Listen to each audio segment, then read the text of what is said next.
I've been covering this league since 1987.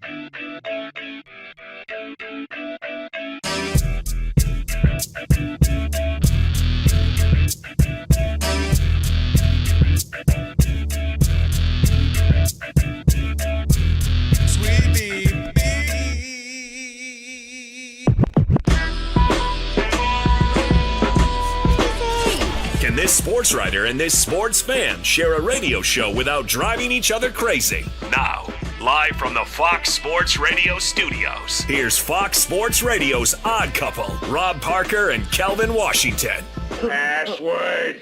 Ack, dack, Enter, brother.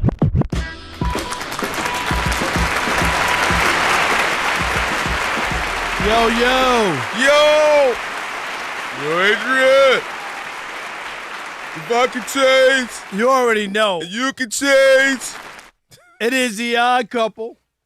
And you know what? Here I am. I'm discombobulated. You are right now. You all right, man? No, I'm worked up. You're too excited. I am. My goodness.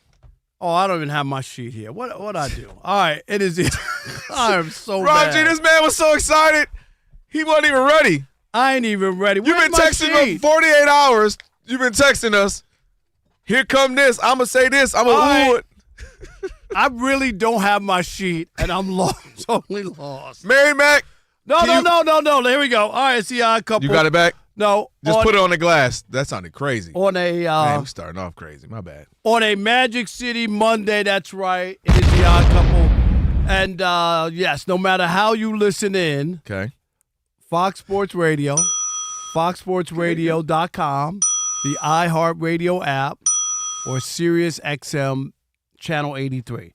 And, of course, you have this fine radio program for the next 3 hours. That's right. Two, not three, three, not not four, four, That's right. not five, not six. All right, thanks, LeBron. That's right. And also, you can catch us live on YouTube. That's right. Yes, sir. That's right. It is the Odd Couple. Rob Parker, Kelvin Washington on a Magic City Monday. And what do we go from here? That's right. And then, Rob G., what's the next thing? Oh, the next thing is the Ben Maller joint. That's right. Make sure you'll have our phone number because you'll need it. 877 This is my favorite. 99 Favorite on intro. Fox, 877-996-6369. We are, of course, the most listener-friendly sports talk radio program in the nation. Ben Maller. At least when people are still awake. Gotta That's be right. awake. Only time it counts. Look at you smoking this. I know. Off the dome, Oh, son. And if you hear feedback, it's your own fault.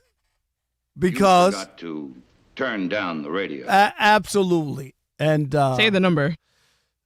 877-99 on Fox. Oh, she has it. 877-996-6369 in case you can't figure it out, Yeah. the number and the letters all together. All right. And then last but not least, Wait. You forgot the Mike Tyson thing. I said last. This is what he getting to right last now. but not least, all right.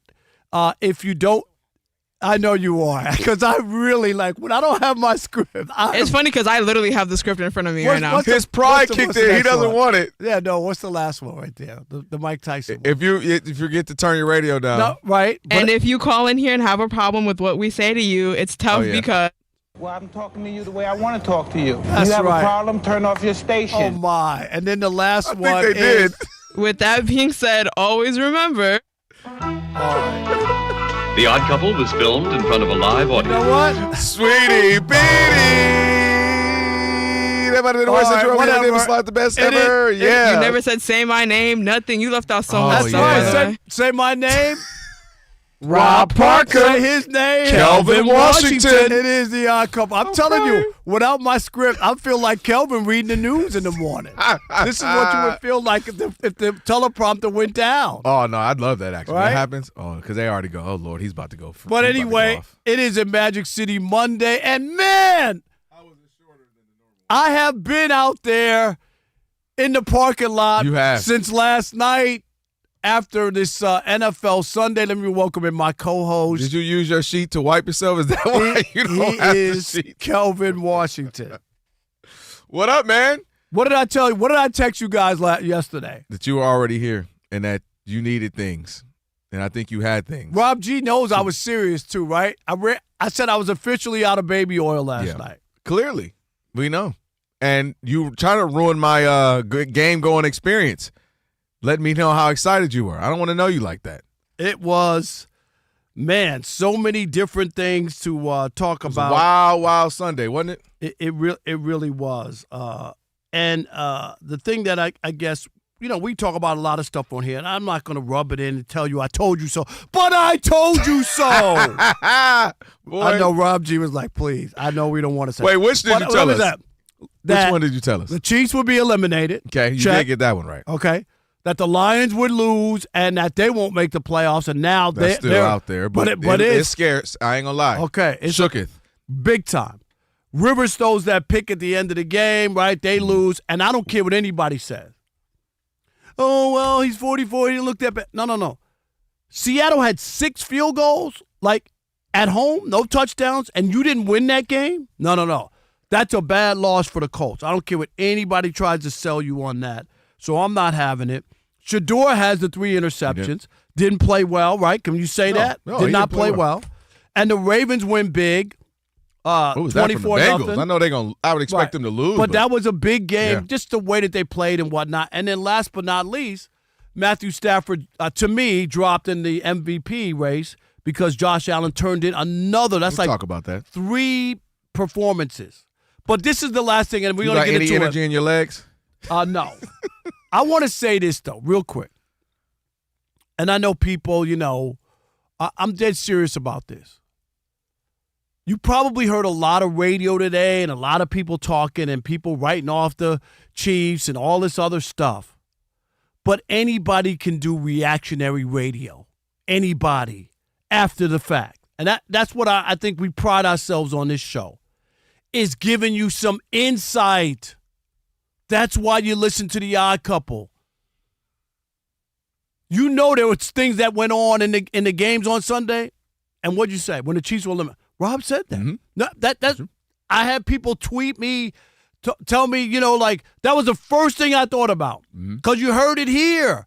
We talk about these things. We didn't talk about it just when they started losing. Kelvin, this was last year. Am I right? When they were winning all the games, I was telling you about some of this stuff. But anyway, make sure you listen to a radio show that's going to give you some insight and not just react to when things happen, good or bad. Anybody can do that. That's not what we do here. We appreciate you. Make sure people aren't taking you for granted and not giving you what you really look for in a radio show, and that's what we do here.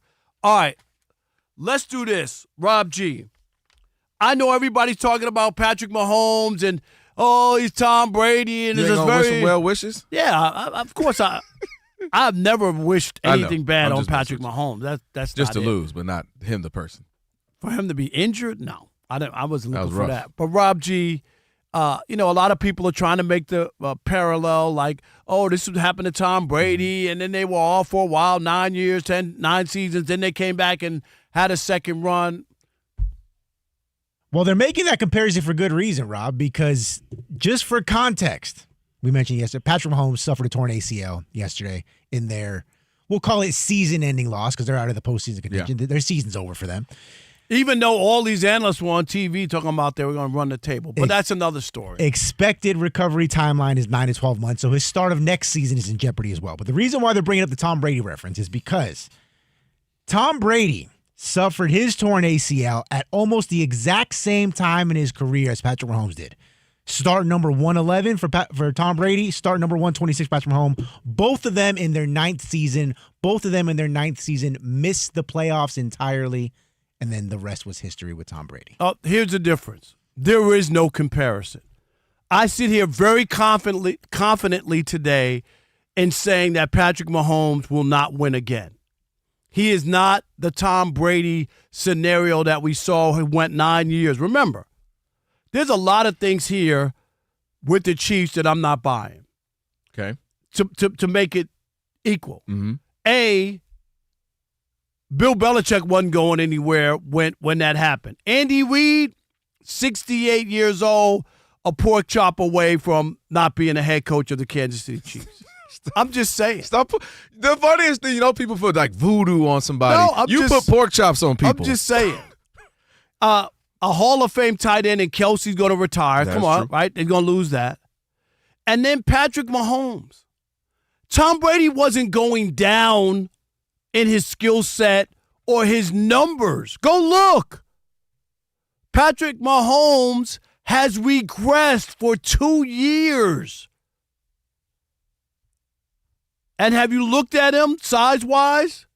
He's got the dad bod. I'm serious. Like, he's put, right? Would you say that? He's put Patrick Mahomes? Yeah. Yeah, he's never been. He was never svelte. Never ripped up. No. Yeah. But I'm just saying. So I'm not buying that this is the same scenario and they're going to have a break and then come back and win.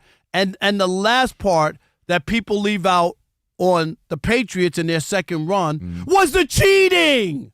Are they going to cheat like the Patriots? So they could lose their coach, Hall of Fame tight end. Patrick Mahomes has regressed the last 2 years.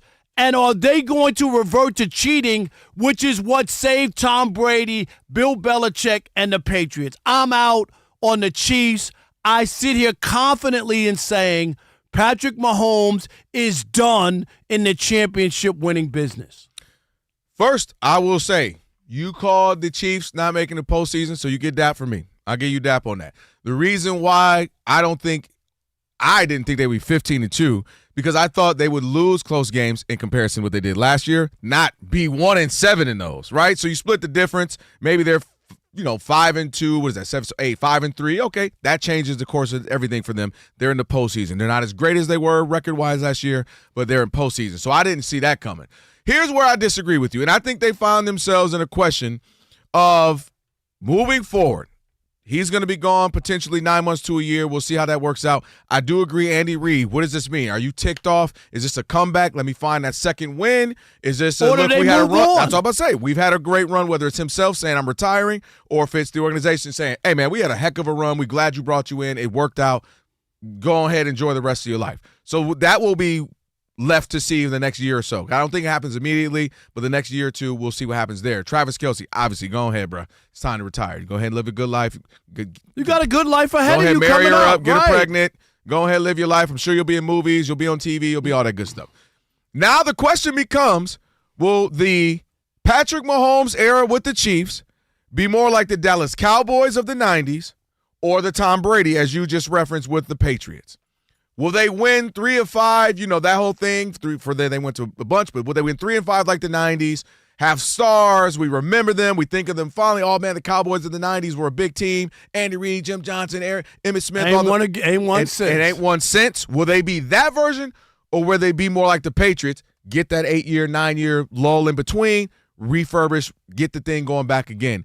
And I thought about it, and I think what the Patriots were able to do was absolutely ridiculous and maybe won't be done for another 40, 50 years. But you do acknowledge the cheating part. Oh, without a doubt. Okay. I mean, they found a way to have things in their favor. You're filming stuff. You got deflating balls when nobody else is doing stuff. You got defensive signals. They're doing, without a doubt. And I thought about it because I talked about it with Rob G. I said, man, will they be like the Patriots or Cowboys? And you know what I came up with? They're going to end up, he being Patrick Mahomes, be more like John Elway. I think, meaning he won't go to 4, 5, 6 more later like a Brady, but I think he'll be able to get another one and maybe go to 1 or 2 more like John Elway did, because I think the onus will now be on the Chiefs. Can he get more players? Can he get his Devontae Adams? You know, can he get the big name guys? Can they get a running back with the big name? Can they start to rely on him? If you look at a guy like Peyton Manning, who was putting up crazy historic numbers for years. Peyton Manning had Edgerrin James, Reggie Wayne. He had Marvin Harrison. He had tight end Dallas Clark, meaning he had a bunch of great guys in their prime. Can Patrick Mahomes for maybe 2, 3 years flounder around a little bit, then they retool him with that, and next thing you know, he's making a John Elway like where I have my Terrell Davis. I have my what was his name? The receiver. I forgot his name, but Rod Smith, Ed McCaffrey. I'm running. I got Shannon Sharp. I got a great defense. Will he have those things where he can get off and get a couple more? Can he be Peyton Manning with the Broncos. Point being, guys can get some at the end where they don't have to be everything. That's what I think is going to happen. I agree it won't be a Patriot, run off another bunch of Super Bowl titles, but I think he can get a John Elway 1 or 2 once they build around him, and he's not everything. I think that'll be more likely to me. Here's the last piece.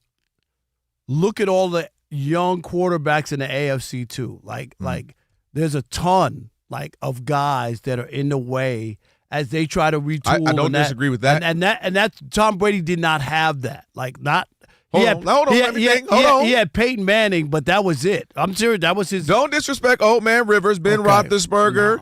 No. It ain't the same. Who else he had back then? None of these guys have eaten or tasted a championship. And once they do, you never know what happened. But all right, 877-99 John Elway. I'm feeling great. Are you kidding? ABC, ding dong, the witch is dead. I'm all for it. I think a lot of people are with that, though. I do agree. I think a lot of people are over that. I'm going to top myself. I said they wouldn't make the playoffs before the season, and I'm here to tell you they will not. Patrick Mahomes will not, N-O-T, win another Super Bowl. It's a wrap. John Elway. He'll get 1 or 2 more at the end. We'll continue that conversation next with you. What do you think? It is the Odd Couple on a Magic City Monday. Rob Parker, Kelvin Washington, right here on Fox Sports Radio. Stick and stay. Unless you ran out of baby oil in the U.S. of A.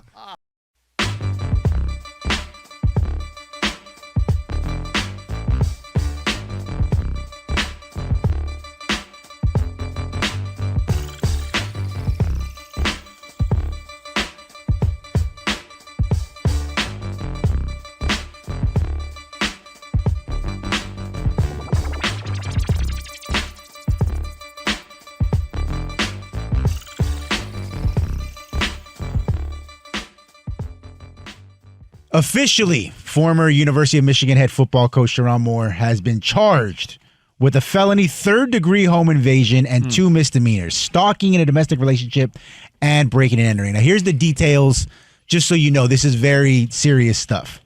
According to the prosecutors, Moore barged his way into the woman's apartment, which we find out is a Michigan staffer that he was having a relationship with, went to a drawer in the kitchen, grabbed several butter knives and a pair of kitchen scissors before threatening to take his own life.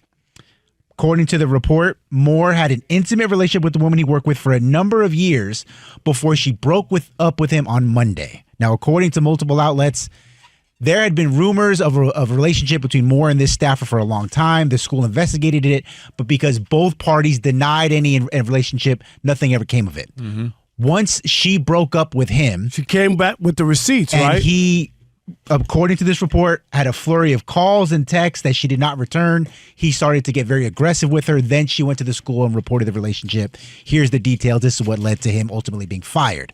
Flash forward to Wednesday. He breaks into her house, gets into the kitchen, the knives and the scissors, forced entry into her home, and said, quote, "I'm going to kill myself. I'm going to make you watch. My blood is on your hands. You ruined my life." Kerry, I'm going to say this, and we're going to take this to the next step. Obviously, there's a whole legal process and things that have to go there. But we're going to take it to the future of Sherrone Moore and where he goes from here, once he can clear these other hurdles, and about his future. Because he just said, my life is ruined, and other coaches have bounced back. Rob G., we've talked about this and names. Rick Pitino allegedly had sex with one of his assistant coaches' wives. Mm-hmm. Bobby Petrino had his girlfriend on the back of a motorcycle that had an accident. That's how they found out about his thing. Yep.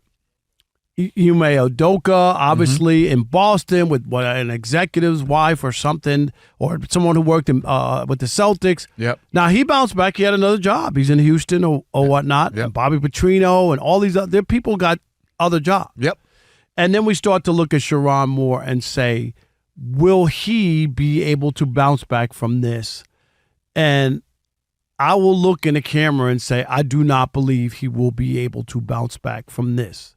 I thought early on that there would be a chance that he could work at a smaller school, not a big blue blood. Right. And he got the Michigan job because it was written in to Jim Harbaugh's contract. This wasn't like he got it on his own and he was his own man. And I'm not knocking the 15 years he put in. Yeah. But that's how he got the job. Got grandfathered in. Yeah. Exactly. Yeah. And I think not the affair or the firing from Michigan, it's the felony and what followed. That will make it very difficult, Kerry, for somebody else to stand up there at a podium and introduce this guy as a head coach to a football program around young people and trying to be a leader of men when allegedly he broke into her house and threatened to kill her and him. I don't know how you shake that. And I'm not saying he can't go on or he can't be rehabilitated, but I'm just saying in that job, you have to find a different line of work. I can't see him being a leader of men at a college institution around young people. I'll say this. I'm going to put aside any of him coaching again ever. That's the furthest thing from my mind in this situation when it comes to this scenario, right? Like humans, us as men, we put ourselves in these situations where we're not steady in who we are and steady in what we're trying to achieve as men. If you're steady in who you are and you're steady in what you're trying to achieve, things like this, slip-ups like this won't happen. Obviously, there's underbelly stuff going on. There's secret affairs. There's things that are happening in this situation, in this case, that it's none of our business. But when you do what you did in the follow-up, what you just said. I'll say one thing. Go ahead. I will push back. Go ahead. It is the university's business. No, I didn't say university. I said our business. Yeah, but I'm saying that's why it's public, because they have to fire him. And what people don't understand, I hear this all the time from people. What two adults do is their own business. Blah, blah. No. Not in a work situation where someone is a superior and somebody's a subordinate. You, Kerry, if you're my boss, you now have control over my livelihood, over, raises, promotions. And if, I'm a female and you make an advance at me and I say no, you could have me demoted, you could have me fired, you could have. So that's why in a business setting, okay, if me and you are on equal footing, there's no problem. Right. People give they say 25% of marriages people meet at work. I believe that. Right. Okay, but we're doing the same job. You're not my boss. Yes. And that's all I'm saying. No, that's the only reason that's public. And that's fine. But I'm not speaking on that specific thing.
And yesterday, when he met with the media, he looked despondent. He sounded despondent. You don't believe me? Take a listen. If I want to keep doing this, I have to have fun doing it. I've been through a lot, and if it's not fun, then what am I doing it for? I'm not sure there was a singular moment or time. Holidays, Fox Sports Radio. It's your boys, the Odd Couple, Rob Parker, Kelvin Washington, on a Magic City Monday. A little over a week away from Christmas. Is crazy. Be sure to check out the brand new YouTube channel. We're simulcasting right now. You can be looking at our mugs. Just search Odd Couple FSR. Search it, then find it, like it, subscribe, share. Rob G throughout the show will read some of the comments from the Odd Mob, the YouTubians. So we appreciate it as always, Rob. Do you know who this is, Calvin? T.I.? Jules Oh, no, Santana. that's Jules Santana. Yeah. All right, and for over 40 years, Tire Rack has been helping customers find the right tires for how, what, and where they drive, shipped fast and free, backed by free road hazard protection, with convenient installation options like mobile tire installation. TireRack.com, the way tire buying should be. We're going to get these calls in. 877-99 on Fox. I'm done. I say the Chiefs are done. You said a bold one here. Kelvin says nope.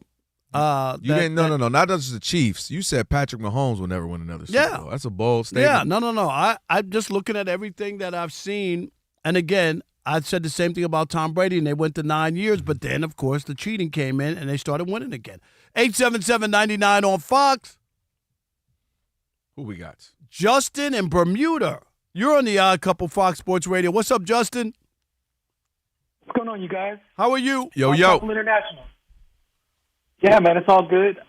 I agree with Rob on this one for a couple of reasons. One, it's very rare that you get quarterbacks who come out the gate winning all the time, who then kind of come back to it later on. Like, Tom Brady was the outlier. It's not going to happen. And the other reason is you got to look at how they built the team.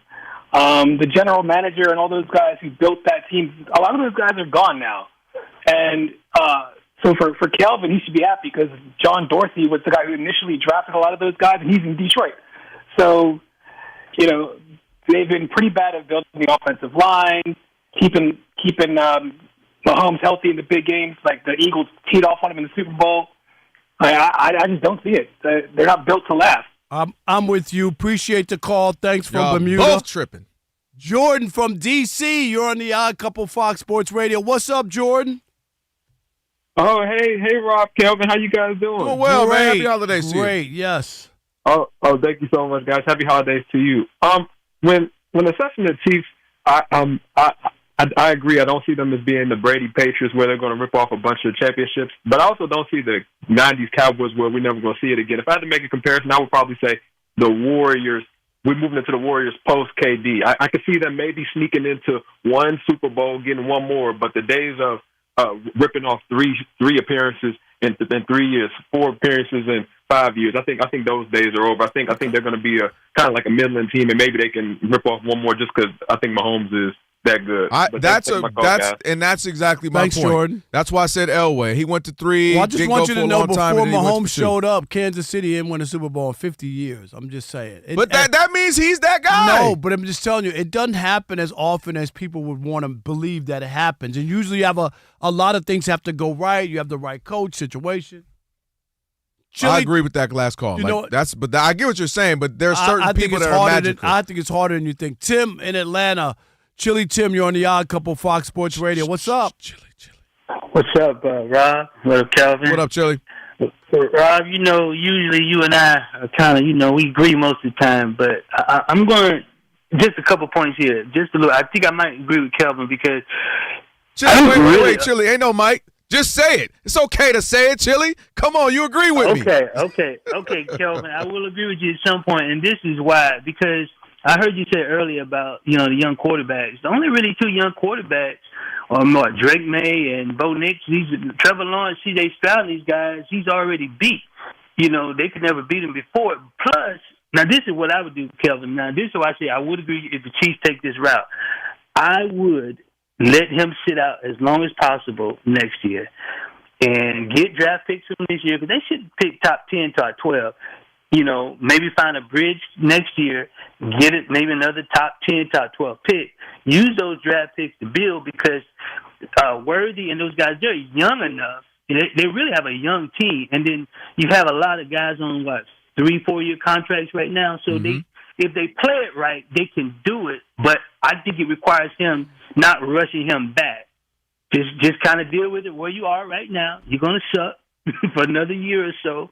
For the rest of this year, maybe even next year, and retool and use that to get some good draft picks. Don't try to rush back. Let him sit out, and it's okay. Yeah, All I right. agree. That's just my I take. agree. Hey, Tim. Think of the run they've been on, too. Tim, you could be wrong with Kelvin. I understand. I just want you.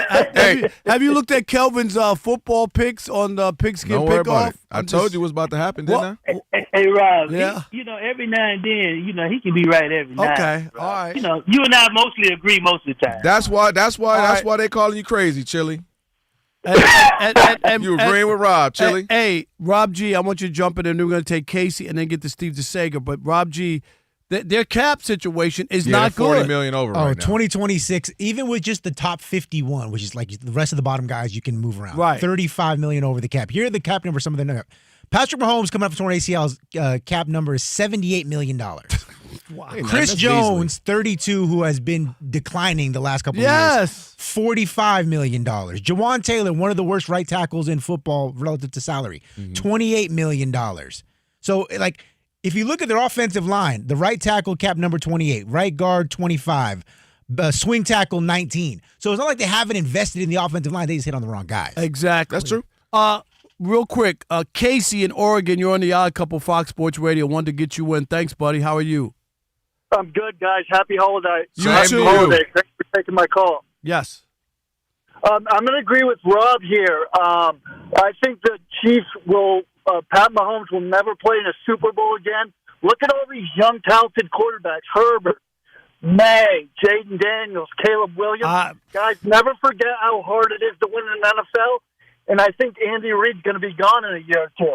I agree. It's going to be all you can eat. Stop it. At Sizzler. He's about to call Rob. He's going to get the jab. It's going to be an uphill battle for them to get back there. All right, thanks, guys. No doubt. Thank you. Appreciate it. 10-second point. We all assume that these young guys will get there.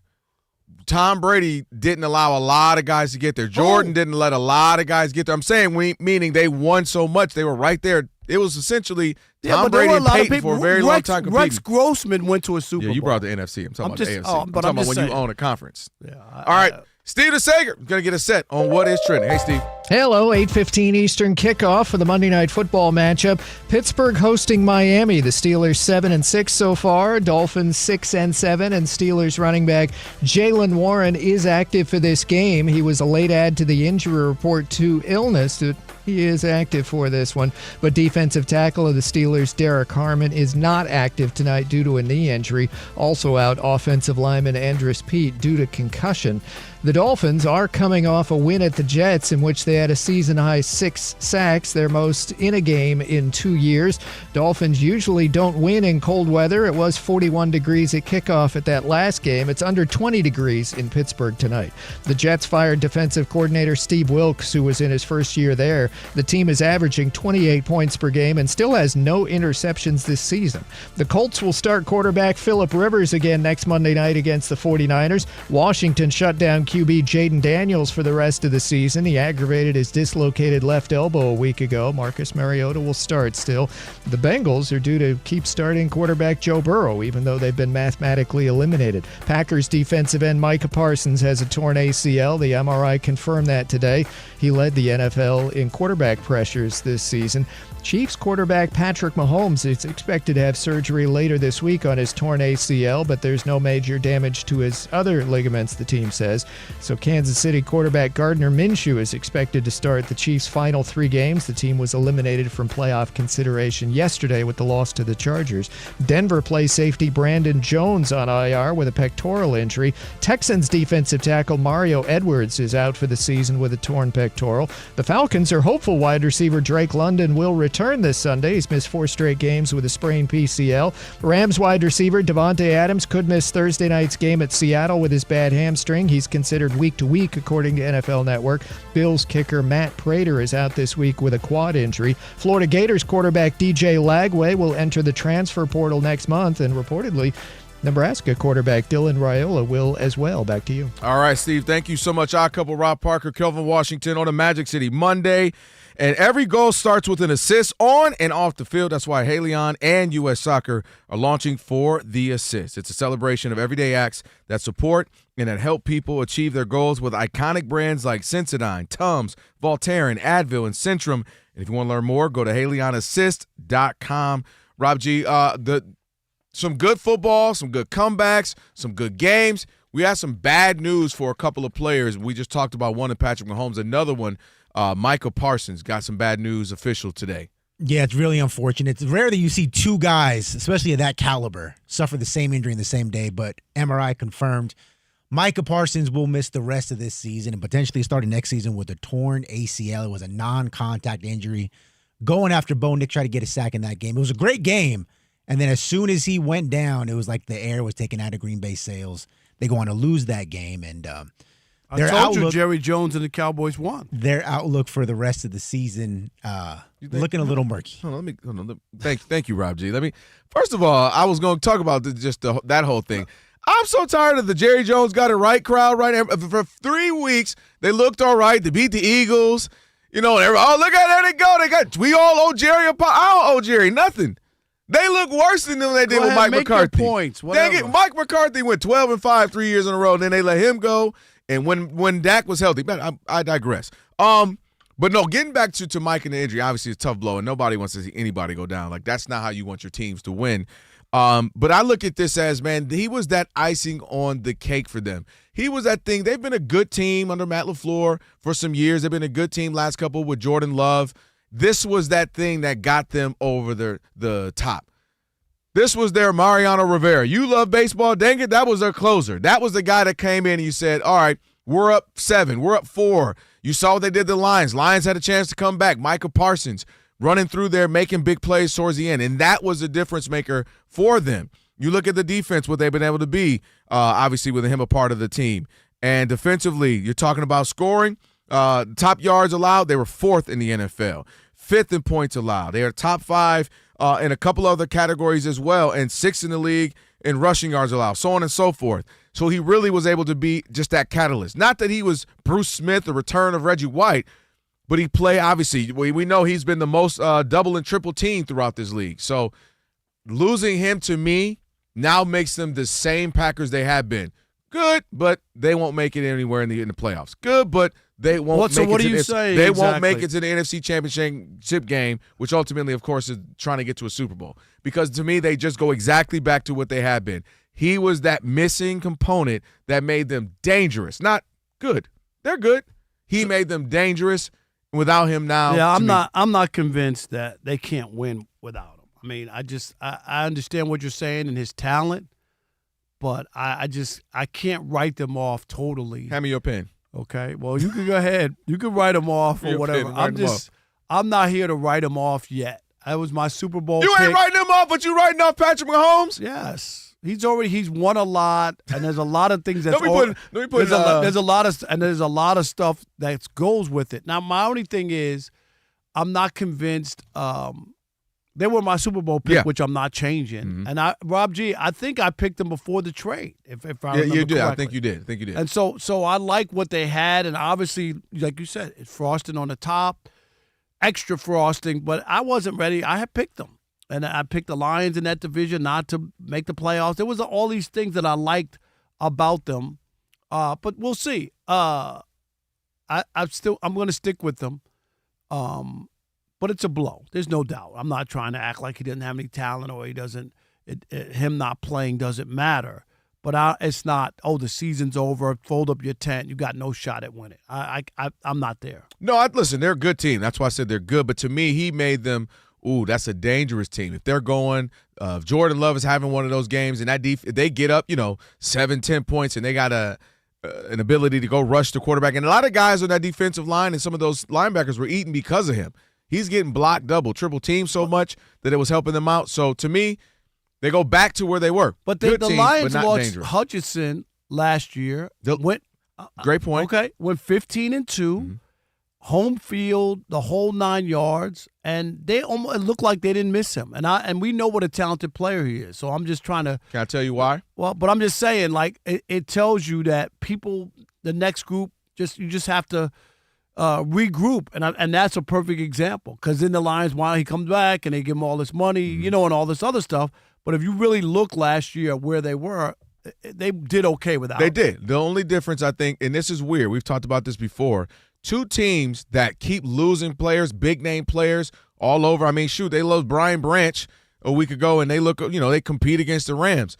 The 49ers and the Lions lose so many players and somehow are still relatively good, if not great, depending on the season.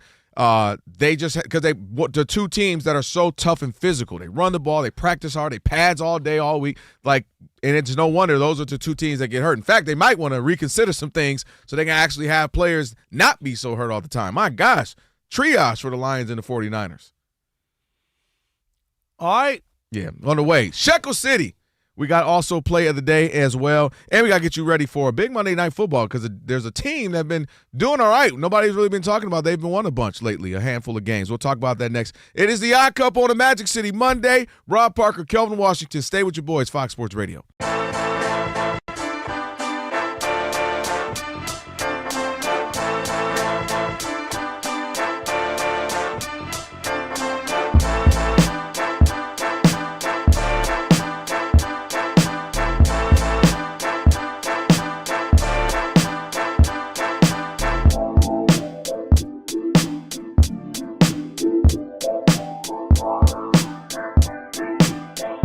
Well, this is not alleged. This is official, like This a is referee fact. with the whistle.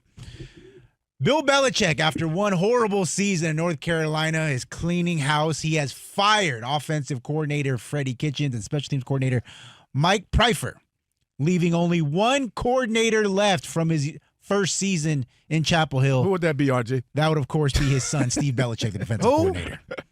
Everybody else gone. The Belichicks stay for year 2. Okay. What you got? When he took this job, I went off because I thought this was about his son. I'm against nepotism. Me and Kelvin, we go about it all the time. Mm-hmm. And he's like, no. When you own your own business, Mm-hmm. okay? When you own your own business, Right. I get it. If I own a sandwich shop, my family could work in a sandwich shop. Yes. People can talk about Jerry Jones. Jerry Jones owns a family business. That's his business. Mm-hmm. His kids can work in his family business. Yes. When you work in a corporate setting that's not your family business, then I'm not with nepotism, okay? Mm-hmm. Kelvin Washington got hired as the co-host, not my nephew. I tell him all the time, if that's the case, let me bring my nephew in and he can take your place. Yeah. No, you wouldn't feel good about that and go, why would Rob's nephew be the co-host of the show? Yeah. And the NFL is terrible with nepotism and football in general. Yep. They just had an awful season at North Carolina. Why is his son still employed? Why doesn't the AD and people push back? It was bad. Bad all the way across the board. Was their defense number 1 in college football? Am I missing something? They definitely weren't that. They weren't number 1. Mm-mm. The only reason he got hired was because his dad was the coach. Mm-hmm.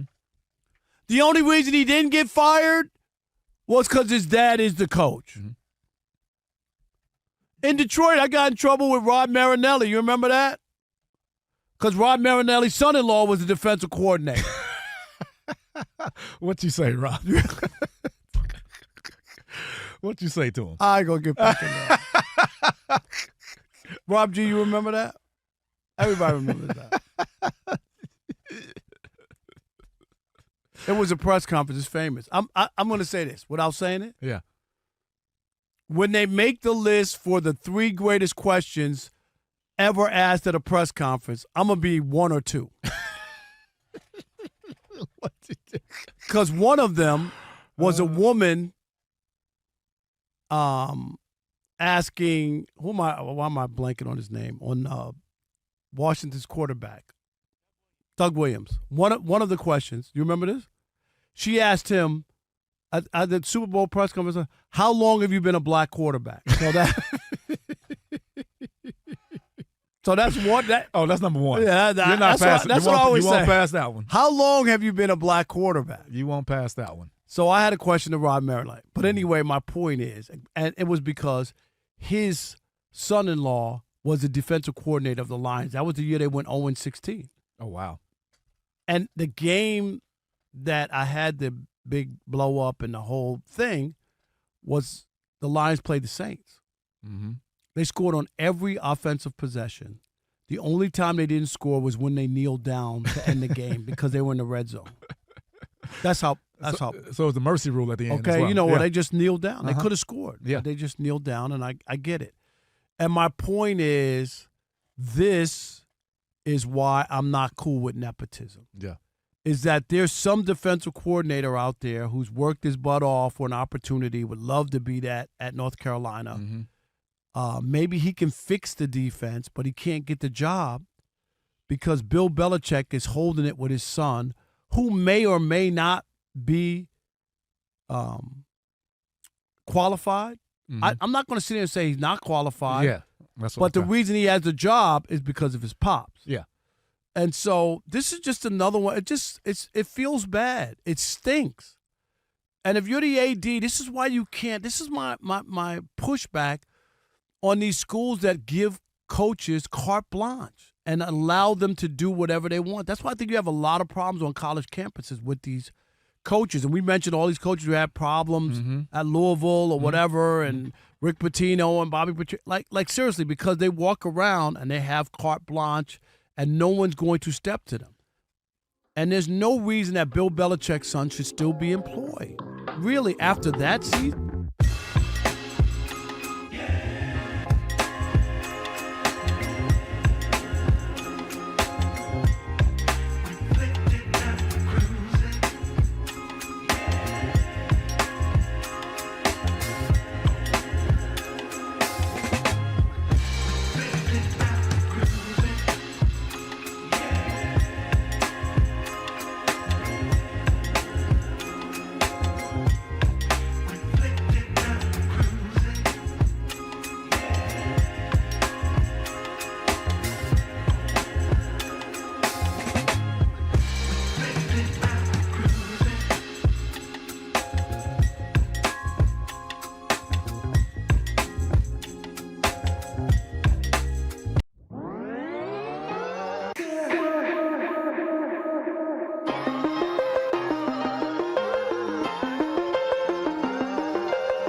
Radio, Odd Couple, Rob Parker, Kelvin Washington on a Magic City Monday. Still got a lot lined up for you throughout the show. Next hour, TJ Houshmandzadeh going to join us. Talk to him about some of the big NFL headlines. Darren Smith, Kansas City sports radio host and reporter, will join us in the last hour as well. If he can stop crying. crying. If he's sick. He's probably sick right now. They all sick in Kansas City. He ain't coming to the Super Bowl. Nah, he's coming. He claims he is. He don't want to hear nothing you got to say to him. You already know. All those people. Where's the Chiefs Kingdom that you used to rip me on? I haven't heard from any of those people. Of course you won't. I got to come in here and man up and take it. You know, I'm here.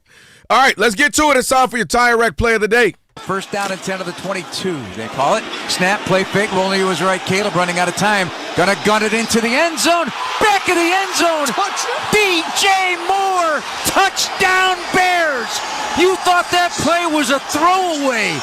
And Caleb Williams launched it to DJ Moore in the end zone. 20-3 Bears. You gotta admit, that was some throw. Oh, yeah. No. The dude Rob G, was that a throw? Talented. That was some throw. That was in that begging to be intercepted. Huh?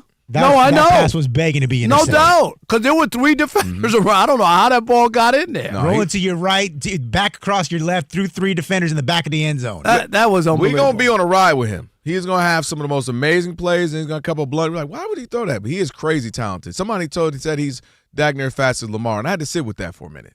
I was like, no. Well, they said athletic as Lamar, and I had to sit with that. That was first. Amazing. I was like, no. I was like, he's near Lamar on that pure athleticism. That was Bears Radio right there. Your Tire Rack Play of the Day, brought to you by Tire Rack. For over 40 years, Tire Rack's been helping customers find the right tires for how, for what, and where they drive. Ship fast and free. Backed by free road hazard protection with convenient installation options like mobile tire installation. TireRack.com. It is the way tire buying should be. Now it's time for Shekel City.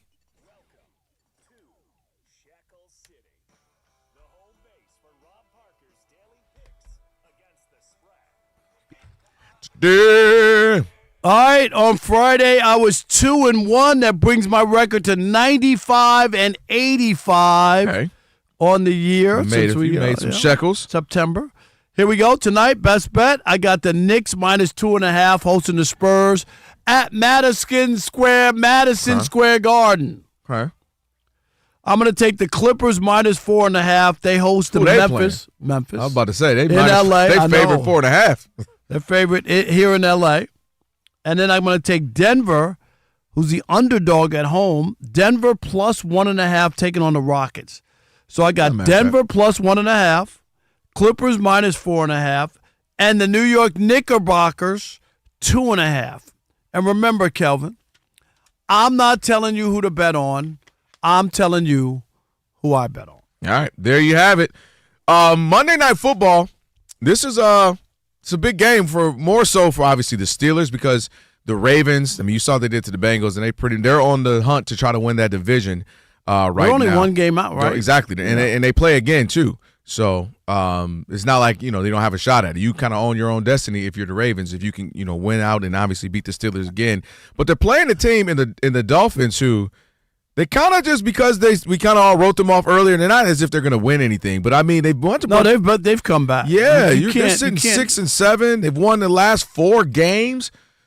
I mean, they're really playing well. Now here's the trouble: if you're the Dolphins, you'd love to say, maybe finish the season, go 10-7, 9-8, just say, we got some momentum building, hopefully for next season. The trouble with them, Rob, is both of y'all.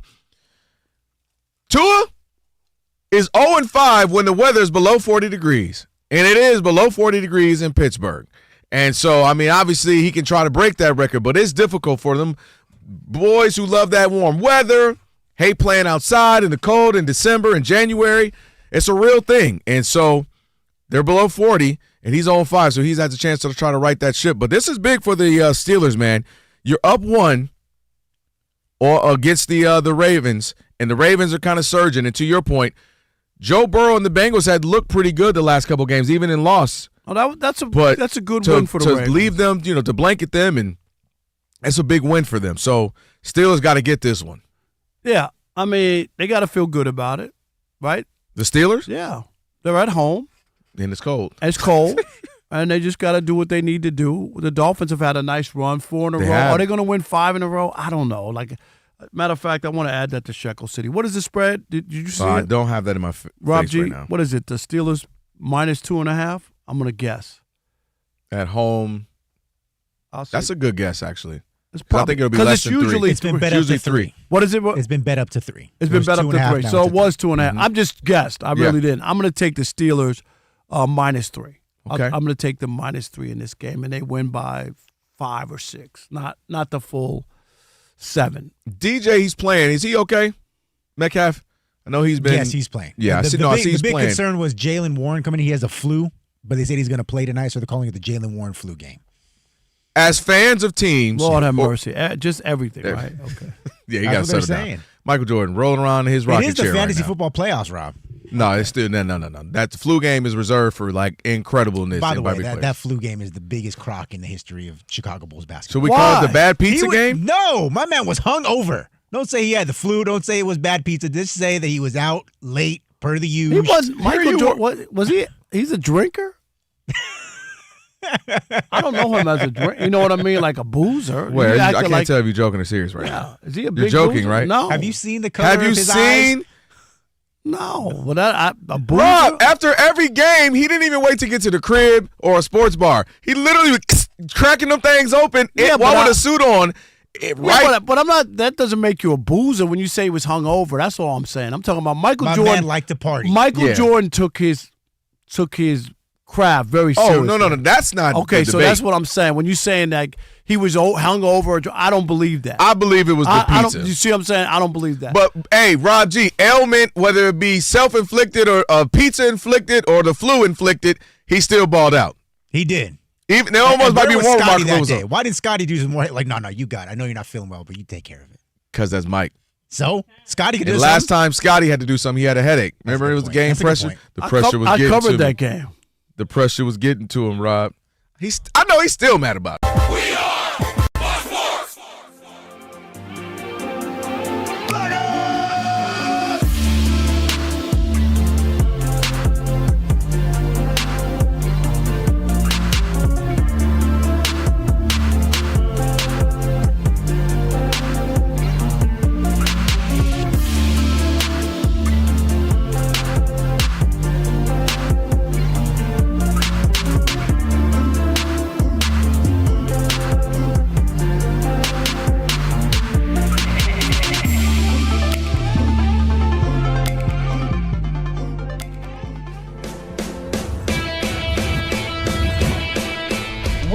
It's two pros and a cup of Joe, Fox Sports Radio. You ready? Yes. I'm Colin Cowherd. This is The Herd. You are listening to The Dan Patrick Show. It's the Odd Couple. You know what time it is. Let's get it. Fox Sports Radio. Bigger, bolder, and better than anyone in the game.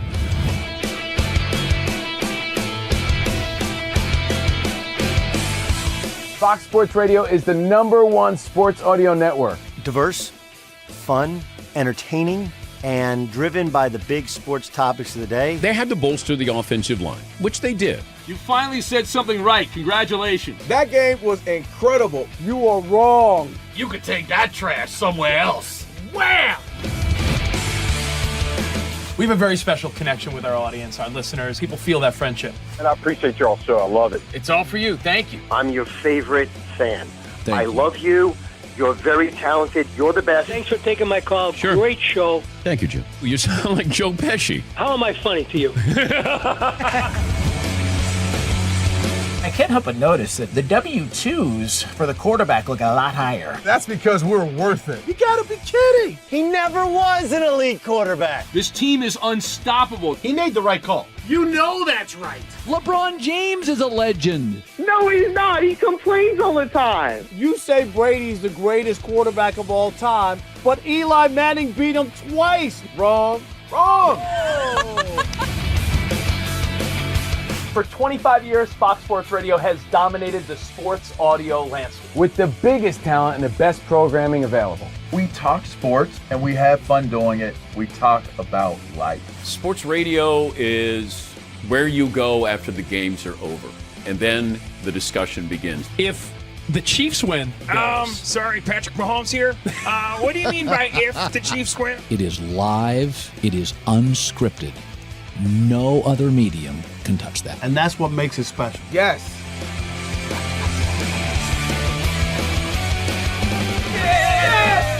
Who wants some? Bigger, bolder, better. We are Fox Sports Radio. Yeah.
Still 15 minutes away from kickoff of the Monday night NFL game. Pittsburgh hosting Miami. Under 20 degrees for this one. The Jets fired defensive coordinator Steve Wilks. The Colts will start quarterback Phillip Rivers again next Monday night against the 49ers. Washington shut down quarterback Jaden Daniels for the rest of the season with the bad left elbow. Packers defensive end Micah Parsons has a torn ACL. The MRI confirmed that today. Denver placed safety Brandon Jones on IR with a pectoral injury. Bills kicker Matt Prater is out this week with a quad injury. Florida Gators quarterback DJ Lagway will enter the transfer portal next month. Reportedly, Nebraska QB Dylan Raiola will also. Former South Carolina quarterback Steve Tannehill died at the age of 52. No cause of death provided. Former Cal and Raiders coach Mike White passed away at the age of 89. He had also coached at the University of Illinois. I'm Steve DeSager.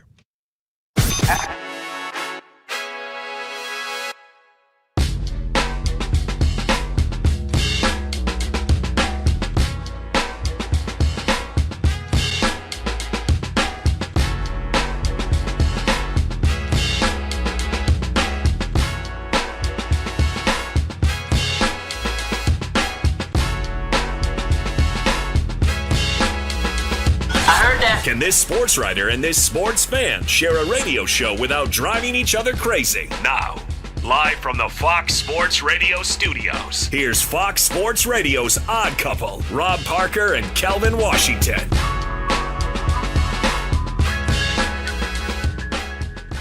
It is the Odd Couple on a Magic City Monday. My goodness gracious, what a weekend of football Sunday. Yeah. I was rolling around in it. Some good games, some great comebacks, some obviously the breaking news on injuries. So it was a wild Sunday for sure. I was telling everybody, had a nice big pushback on some people in the business. I had to hit up Elijah. Some on HRUs. Sunday, HRU, and Elijah put it together, man. He's the best. He is. I'm trying to tell y'all, for real, we work with the best people. We do. And I mean that sincerely.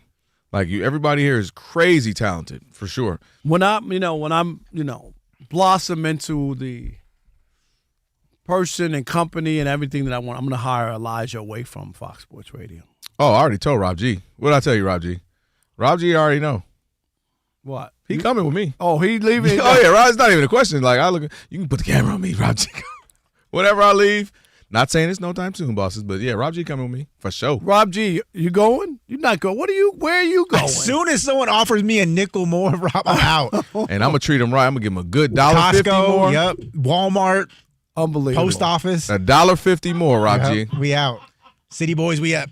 Yep. You're crazy. All right. Stress from work, money, doing a radio show, family doesn't just disappear at night. Kelvin, you know that, See, right? I'll be looking at you, right? I feel like you bringing my life story up. This ain't no biography. It follows you in the bedroom. That's where Rugiet Ready comes in, the prescription treatment designed to help prime your brain for those moments. That's right. Head to Rugiet.com/FSR, that's Fox Sports Radio, to get your 15% off your first order. That's RUGIET.com/FSR. And don't forget, if you missed any of today's show, you can catch it on the podcast. Rob G's putting it together as we speak. Just make sure you rate it.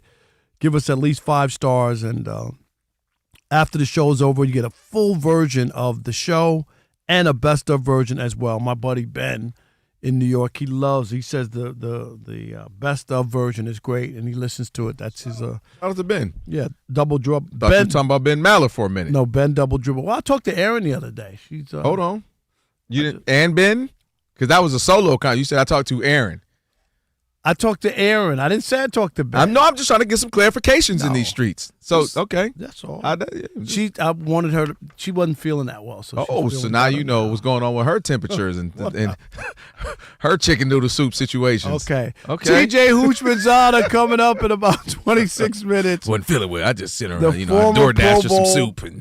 Wide receiver and, of course, co-host of Up on Game right here on Fox Sports Radio. So we got a lot to get to, and the Rams, Rob G, beat the Lions. I was there yesterday. You were there. I seen it.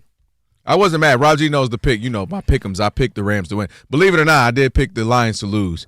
I said if they're going to go on a run and make the post, they had to win them all. Mary Mack, I got to be real. Said the one they can lose is to the Rams. Like, that's a better team. You can be like, hey, we lost to them. I'm okay with that. You can't lose to the Vikings. You can't Why lose to the can't a Bears. good team, if the line beat a good team on a row? That's what I'm saying. Like, Yeah.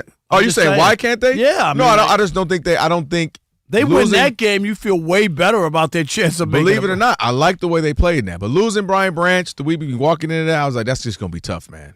And it was exactly a good game, but they couldn't get it done.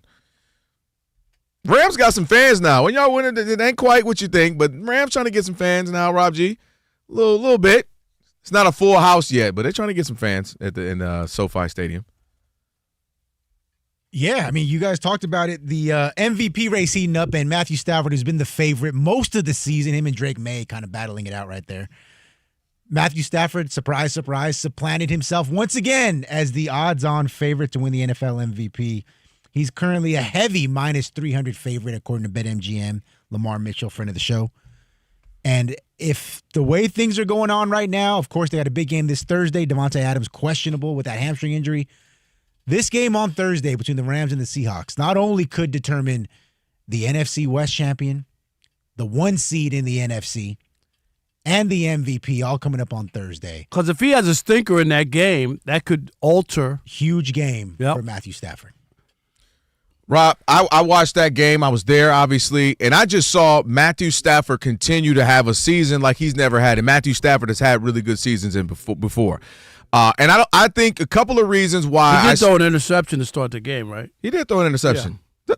I'm just saying. I know he threw an interception. I was there. He threw an interception, and he ended up throwing some other touchdowns, threw some amazing passes, obviously.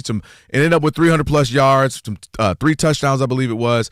And right now continues to add. 2 touchdowns. Was it 2? Yeah. And added to his MVP candidacy. Couple of reasons why, to me. When you look at him and maybe, again, Josh Allen, who's in there now, you look at some of their stats. Now, they're obviously 2 different players. Matthew Stafford ain't running nowhere. He ain't chasing down an ice cream truck. But Josh Allen, of course, is one of the best, if not the best ever at kind of the duel. So, touchdowns, when you look at it, 25 passing touchdowns for Josh Allen, 37 for Matthew Stafford. 37. He only has 5 interceptions. He's having his best year ever, and he's having it at the advanced age of 37. Him and Sean McVay are really cooking up. He's got great weapons on the outside. They all got a little nicked up yesterday. We'll have to see how that plays out. He has a passer rating of 112. Couple of things also to note to me, which has him still looking down on everyone else, just by a hair on his chinny chin chin. Also, if he wins the division, that's a division with the Seahawks, who are a good team, and also with the 49ers, who are a good team. Both really good teams, and that'll be huge to me as well. What winning if he that loses division. it?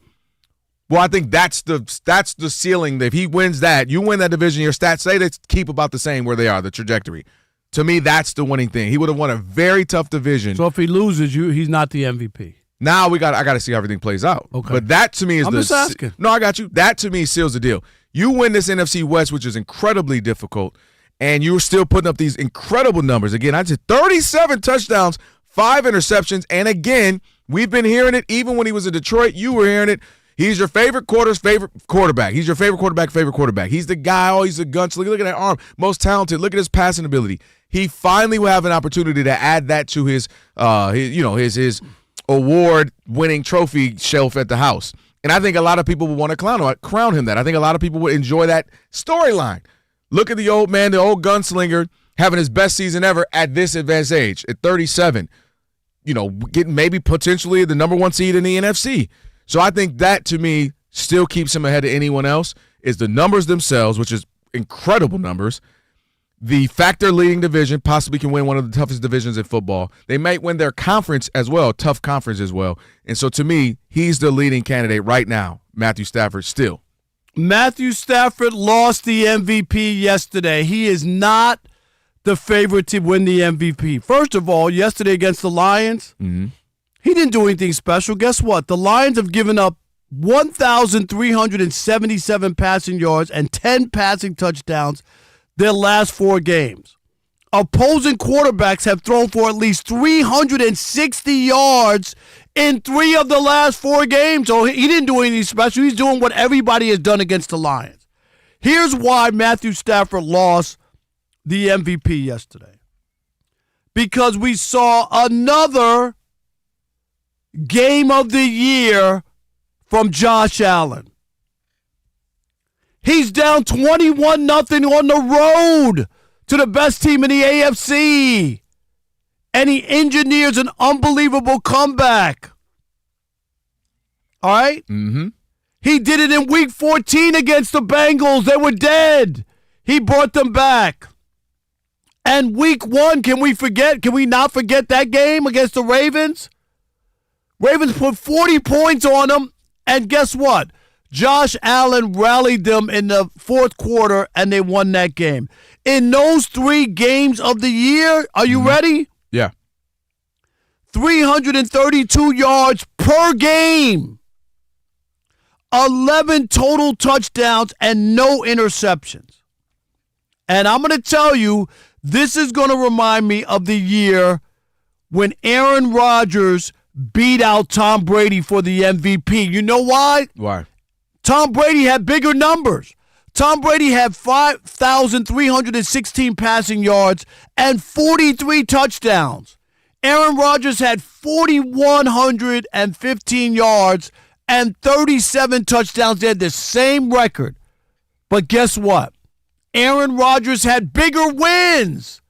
Rob G, they went to the desert, right? You remember the Cardinals were 7-0 without Davante Adams, and he beat them. They beat the 49ers in San Francisco with 18 seconds to go. You remember that? Drove them down, kicked the field goal. Mm-hmm. That's what people look at. When did you win? What kind of wins did you have? Yesterday was a win for the ages, down 21-0. Everybody's telling me that the Patriots are back. Look how great they are. How'd they win that game? Josh Allen. That's an MVP. He didn't have one great game. He had 3. And we saw it before when Lamar Jackson went to San Francisco. Do you remember that? Yeah. And put on a show on Christmas night to beat the 49ers there and Brock Purdy. And guess who won the MVP? I just said last night's game to me was the turning point, because that's a third, 2 in a row where you're down and you're out. Look at these incredible comebacks, and it's him. Mm-hmm. You keep saying it all the time. I say that. Matthew Stafford is loaded with talent. Puka Kanua, whatever his name is. Man, if you don't stop it. That boy canoeing down the river. Puka. Put his name in Phillip Rivers. You got him canoeing down the rivers right now. What you got? All right, Puka, whatever. Puka Nakua, whatever. Kuda Matata to you, too. That's right. Davante Adams, I could go on and on and on. He has all these weapons. Yes, he should. He should be rolling. Are you kidding? He's not doing it with lunch meat. Are you He's doing it with filet. Is this lunch meat or First of filet? all, you know how many other MVPs was filleted up? You know how many other MVPs had filet and lobster and scrimps? Scrimps. But I'm telling you that Josh Allen has lunch meat. Let me tell you what That's Josh what I'm Allen. saying. He Well, has you know lunch I've been meat. saying that. You know that's one of my things. Now let me say this. Couple of things. Josh Allen. First of all, Josh Allen. You can argue best player in the league, whatever you want to put him 1, 2, 3. Like that's not crazy. Him being right there in the mix. Couple of things why I still don't think it's quite him. Josh Allen is going up against Josh Allen. And I don't know that we would look at this season and say Josh Allen is out Josh Allening last year. And I think that plays a factor anytime you're an MVP, any sport. It gets difficult when people compare you to what we've seen. To give a MVP to a 37-year-old who's like a two-time like if but that makes more sense to me, right? No, it doesn't, because it doesn't happen. It just doesn't happen. That's why. No, but I'm saying that they're going to look at Josh Allen and go, he was the MVP last year. Look at what he did without any weapons, and look what Matt did with a loaded. They added Davante Adams to the mix. Yeah. I'm just telling you. And if they don't win, if they lose to Seattle, ain't no way he's winning MVP. Well, Seattle had the nerve to almost lose to the Colts, to a 67-year-old. Now, Matthew Stafford, again, 37 touchdowns to 5 interceptions. I know, it's crazy. Couple other things.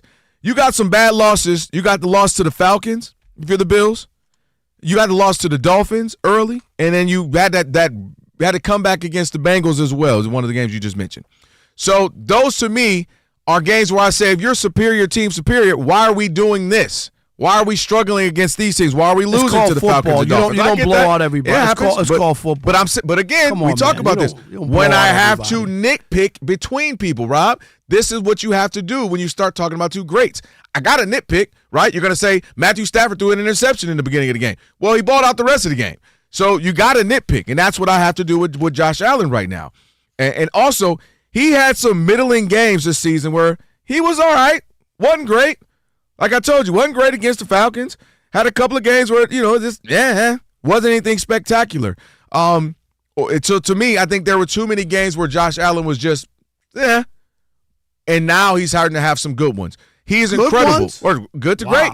He is incredible. He is the reigning MVP. But I think what Matthew Stafford has been doing has been spectacular. You add to the fact that he is 37. I think that plays into his favor. I think it plays into his favor that people have been wanting to crown him, but not have the reason to or the resources to, right? They couldn't crown him without merit. They could have crowned him a long time ago. Right, He's 37 years old. Right. He got two alternate Pro Bowls. Alternate. Right. That's my point. We're not asking who going to the Hall of Fame, Rob. We're asking who's the MVP of 2025. I'm just telling you, now Josh Allen has had his 3 games or better than any of the games Stafford had. He has the merit all to do 3 it. of those better. Josh Allen down 21-0. That ain't Matthew Stafford fault. He ain't getting down 21-0. And again, it's not about getting down. It's about coming back and winning a game you had no business winning. But I can't come back if I ain't getting down like that. I'm just telling you that's what people look at. And I think they're going to look at what he's doing, his best season ever. He's had good seasons to great seasons before Matthew Stafford. Now he's doing it with 37 touchdowns, 5 interceptions at 37, and could win the division and win the conference. What a story. What a send-off if this is it for him. It would be the worst thing if Stat Padford won an MVP. You can't call him that this year. Okay. Come on, you can't call him that this year, Rob. It would be the worst. 877-99 on Fox.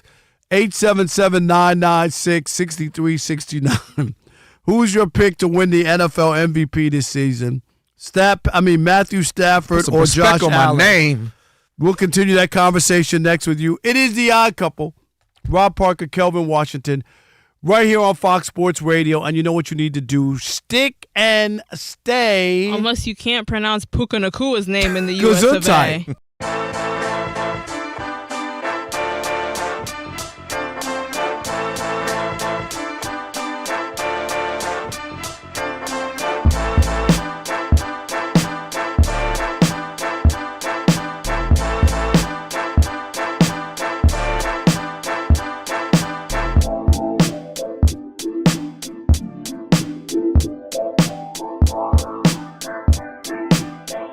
Well, this is not alleged. This is official, like a referee with the whistle.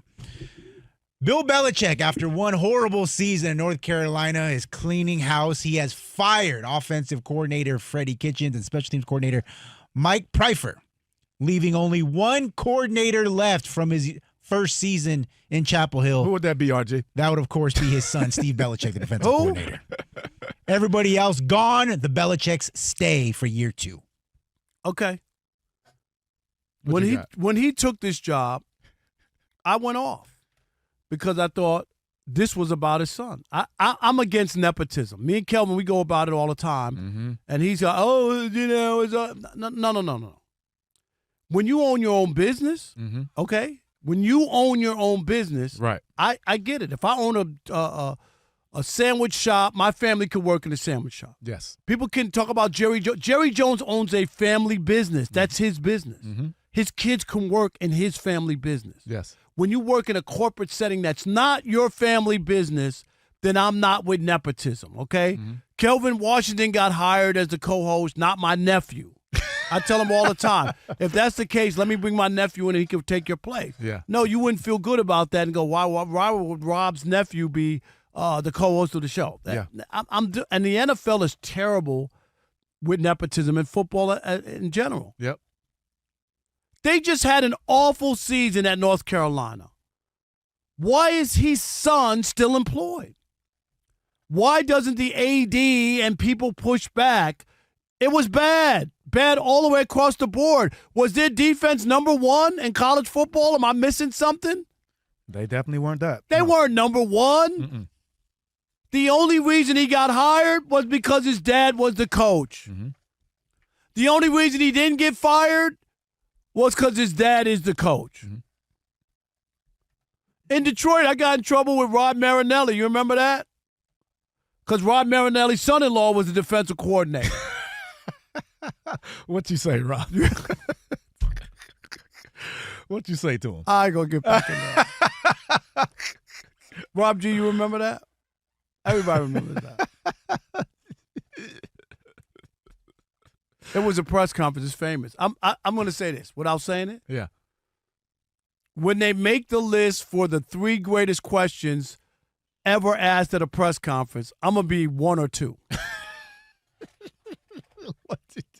Because one of them was a woman asking, why am I blanking on his name? On Washington's quarterback, Doug Williams. One of the questions, you remember this? She asked him at the Super Bowl press conference, how long have you been a black quarterback? So that's one. That's number one. Yeah, you're not passing. That's what I always say. You won't pass that one. How long have you been a black quarterback? You won't pass that one. So I had a question to Rod Marinelli. But anyway, my point is, and it was because his son-in-law was the defensive coordinator of the Lions. That was the year they went 0-16. Oh, wow. And the game that I had the big blow up and the whole thing was the Lions played the Saints. Mm-hmm. They scored on every offensive possession. The only time they didn't score was when they kneeled down to end the game because they were in the red zone. That's how. So it's the mercy rule at the end. Okay, as well. you know what? They just kneeled down. They Uh-huh. could have scored. Yeah. But they just kneeled down, and I get it. And my point is, this is why I'm not cool with nepotism. Yeah. Is that there's some defensive coordinator out there who's worked his butt off for an opportunity, would love to be that at North Carolina. Mm-hmm. Maybe he can fix the defense, but he can't get the job because Bill Belichick is holding it with his son, who may or may not be qualified. Mm-hmm. I'm not going to sit here and say he's not qualified. Yeah. That's what But the reason he has the job is because of his pops. Yeah. And so this is just another one. It feels bad. It stinks. And if you're the AD, this is why you can't. This is my pushback on these schools that give coaches carte blanche and allow them to do whatever they want. That's why I think you have a lot of problems on college campuses with these coaches. And we mentioned all these coaches who had problems at Louisville or whatever, and Rick Pitino and Bobby Petrino. Like seriously, because they walk around and they have carte blanche and no one's going to step to them. And there's no reason that Bill Belichick's son should still be employed. Really, after that season?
Fox Sports Radio, Odd Couple, Rob Parker, Kelvin Washington on a Magic City Monday. Coming up 5 minutes or so, TJ Houshmandzadeh, former Pro Bowl receiver, co-host of Up On Game on Fox Sports Radio, getting ready to join us. Looking forward to that in a minute.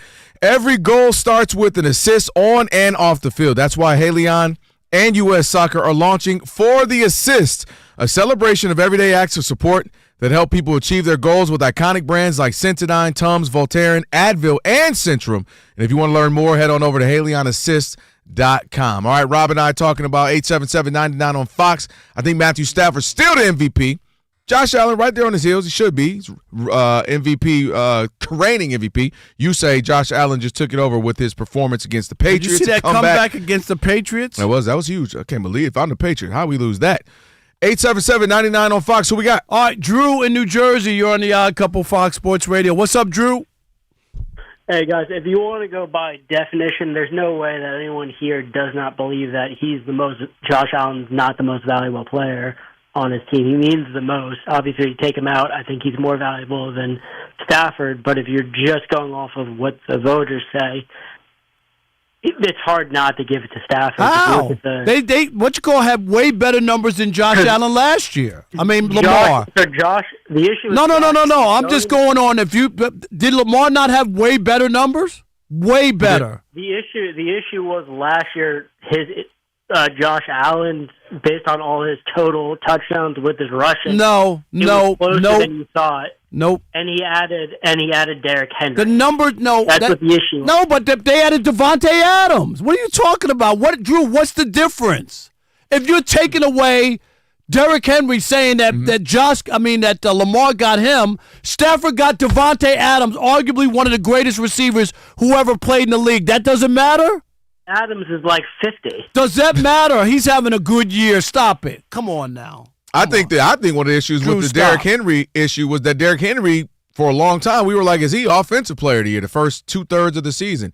So one of those, you almost be so good, you might take a vote or something away from me with Lamar. But he didn't. Remember, right. that didn't I'm just saying, I think that was part of the narrative. It was like, dang, he's so good. Is he the first, 8, 9, 10 games? Because he was going crazy last year. Saquon didn't even get a first place Which vote. is crazy. Let's just think about it. I don't know. Running backs need to have their own union. And get together. Go ahead. I'm sorry. A Rockefeller in Louisiana. I thought you were just saying Rockefeller for no reason. Like, No. I'm like, that's that New Yorker in you. Hey, what's up, Rockefeller? What's happening, Kelvin? Good to have you back, man. Yes, sir. Appreciate you, Rockefeller. How you? I'm doing good, man. The one thing I learned about Rob, I've been listening to Rob for years. The one thing I learned about Rob, Stafford can throw 120 touchdown passes in the season with 3 interceptions, and Rob still going to find a way to put him down. Well, the one thing about Stafford, man, he's been to be miscritiqued his whole career. In Detroit, he never had a good coach. His best coach was Jim Caldwell. He had always had Jim Caldwell went to the Super Bowl. What do you mean? No, that's what he's saying. He said he's only woman. Okay, but he did have a good coach, didn't he? But they let him go. Why they let him go, Rob? You was there? Or were you here? I can't remember, but you. That was the best coach he had. He had a below-average offensive line every year. He never had a great defense consistently. Tom Brady had a top-5 defense every year. He had Matthew Stafford had a top-5 defense the year they lost to Dallas. But hold up. Let me tell you one thing about Stop giving the Matthew Stafford, his first 10 years in the league, had nothing but empty calorie stats. The Lions, I covered every game. Rockefeller, I respect you. I covered every game. The Lions were down 21-0 in the first quarter, game after game after game. You watch the games. You be putting a little extra sauce on that, right? What? They won. They had a few seasons. I get that. But you act like they didn't make the postseason 3 times, which means they had to have some seasons where they were up 21. You be putting a little extra chip on that dip, Rob, with the Matthew Stafford, whatever you be saying. I'm going to argue with you later right now. We got to get to Steve because we got to get to Hoosh on the other side of this award-winning update from Steve DeSager. Hello, gentlemen. They have started the Monday Night Football game at very cold Pittsburgh. 17 degrees at kickoff, they say. It is scoreless, exchanging punts early. We're approaching mid-first quarter. Miami against the Steelers.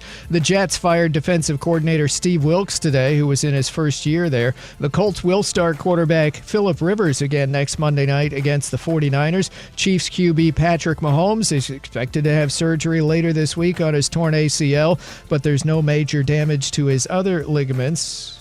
And Denver placed safety Brandon Jones on IR with a pectoral injury. Florida Gators quarterback DJ Lagway will enter the transfer portal next month. Reportedly, Nebraska QB Dylan Raiola will also. Former South Carolina quarterback Steve Tannehill died at the age of 52, no cause of death given. Tannehill led South Carolina to its first bowl victory in program history in 1994. He's in that school's Athletics Hall of Fame. Former Cal and Raiders coach Mike White died at the age of 89. He also coached Illinois. The college football playoff starts this Friday with Alabama at Oklahoma, then 3 games this Saturday, including Miami at Texas A&M. Now, the 2 playoff games given to TNT this weekend, Tulane at Ole Miss and James Madison at Oregon, those are opposite 2 NFL games on Fox TV this weekend. In the NBA, Detroit with a 20-5 record.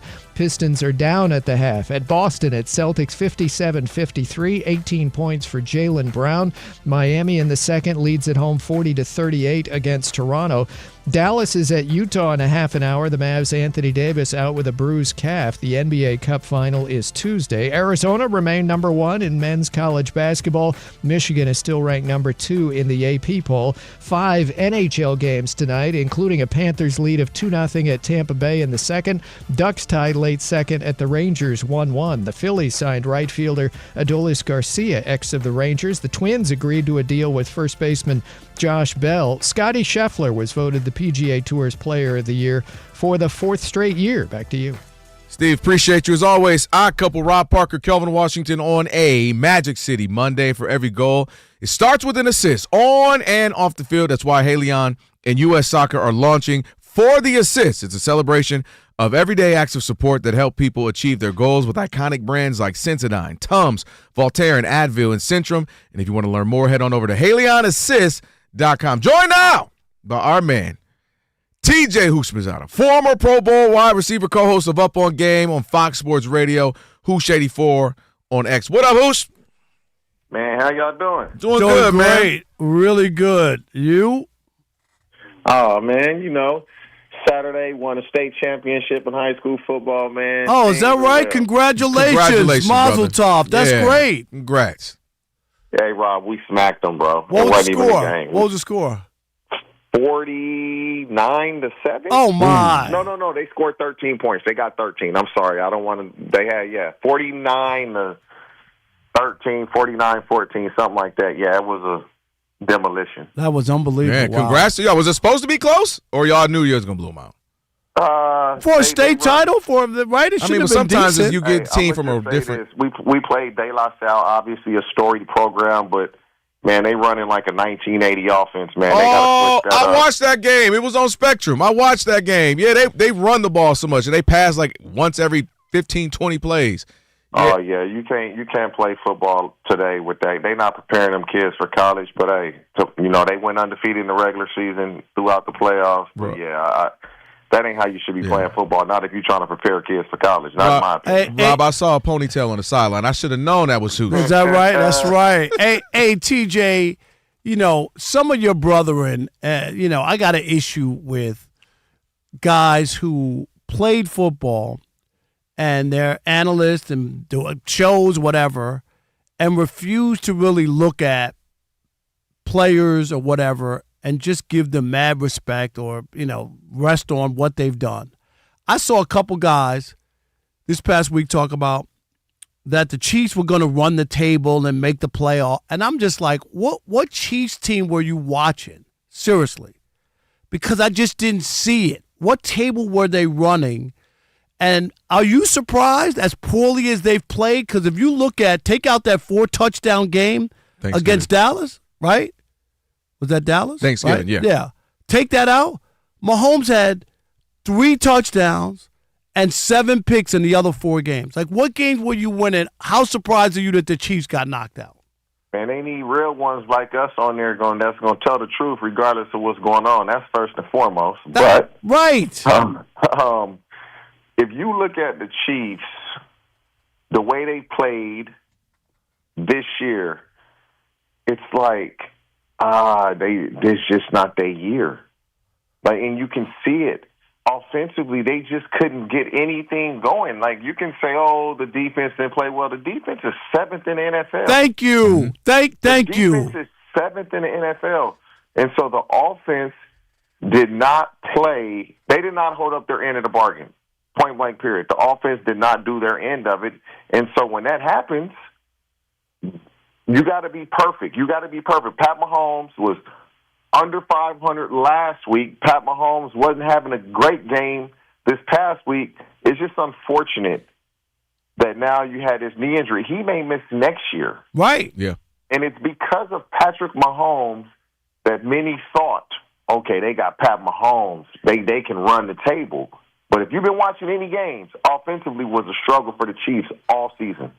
Let me ask you this: spot on, TJ. Yeah. Spot on. How do you? Okay, so if you're sitting there, what do you do now? You got him out for potentially obviously the rest of the season, maybe even next season.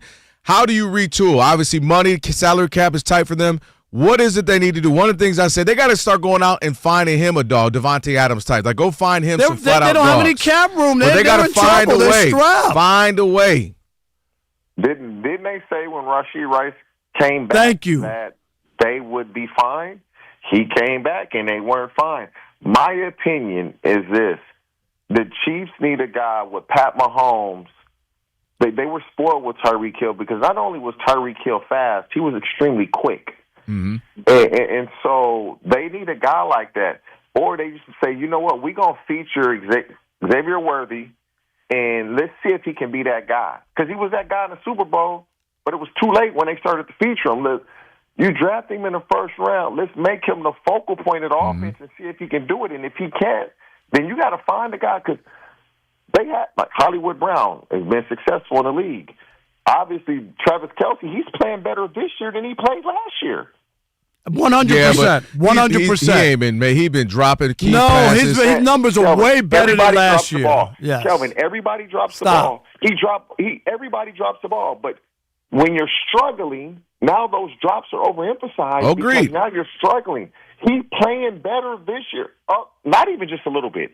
A lot better this year than he played last year. It's not Travis Kelce. They're just not good on offense this year. Mm-hmm. Hey, let's go here. I mean, a disrespect to the game. Phillip Rivers, 44, hasn't played in 5 years. I'm sorry.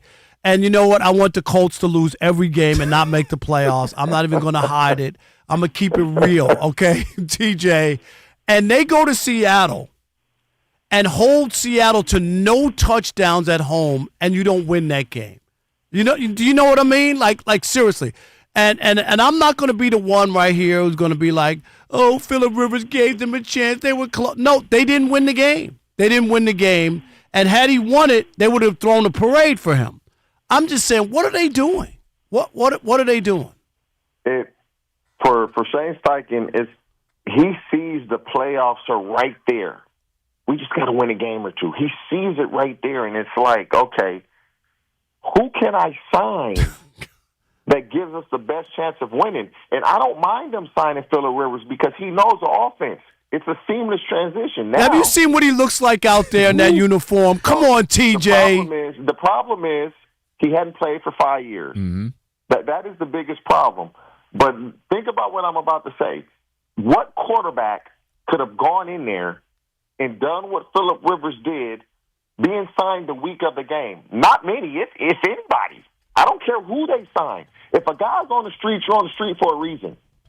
If you're a backup for a reason. Yeah, but so for him to come in and do what he did, I applaud him. I really do.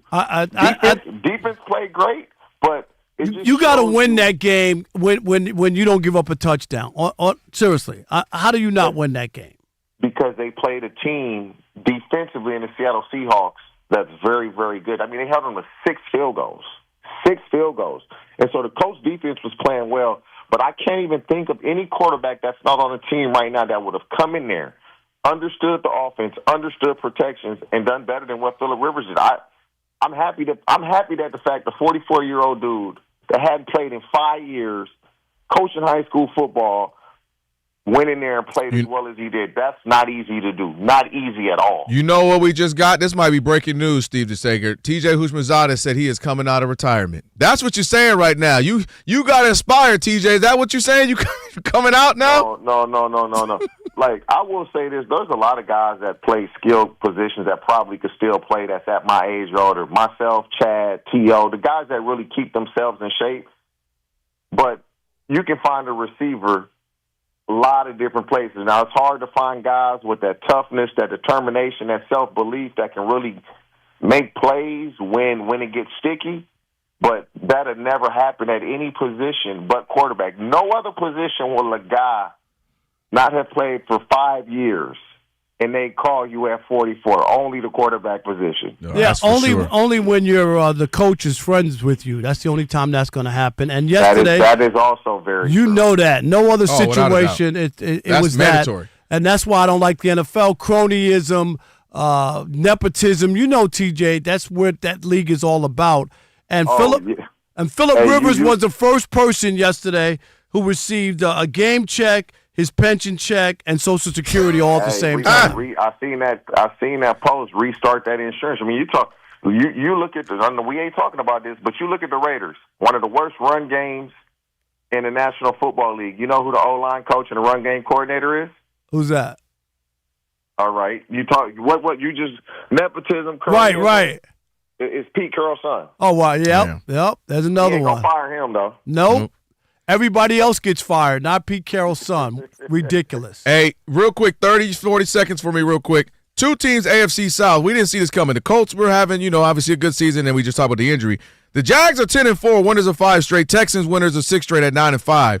Are those two real teams? Are they good teams?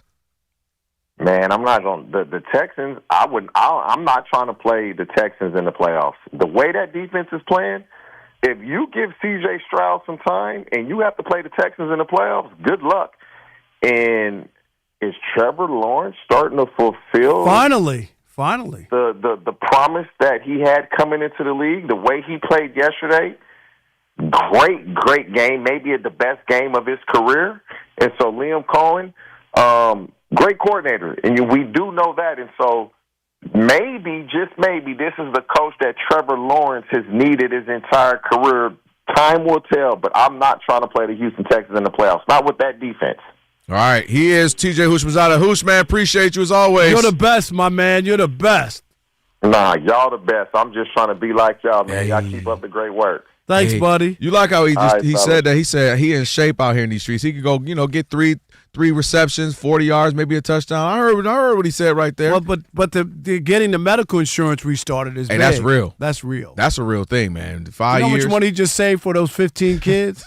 I'm just saying. The craziest part is, Rob G, he might get to 15 kids. Like, he's not stopping. He's not like, all right, we're done at 10. Who's the other one who has all the kids? Alexander, right? Sean Alexander. Yep. Sean Alexander. He's been on with us in the Super Bowl every year. Yeah. Every year, Sean Alexander got a new kid. He got another kid. Yeah, his wife's, they got like 14 kids, right? Something like that, Rob G. He needs to come back and get a couple snaps. Yeah. Oh, yeah. He could too. No, he needs a couple of snips. I don't know about snips. Rob G, you better recommend. Hey, I got a guy who knows a guy who can get a snip on with you. For real.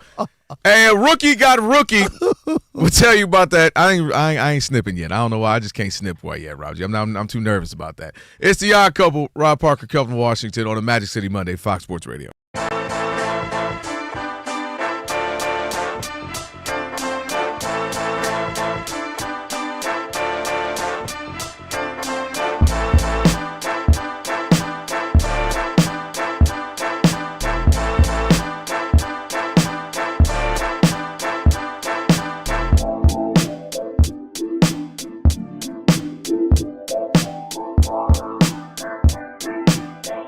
Well, this is not alleged. This is official, like This a is referee fact. with the whistle.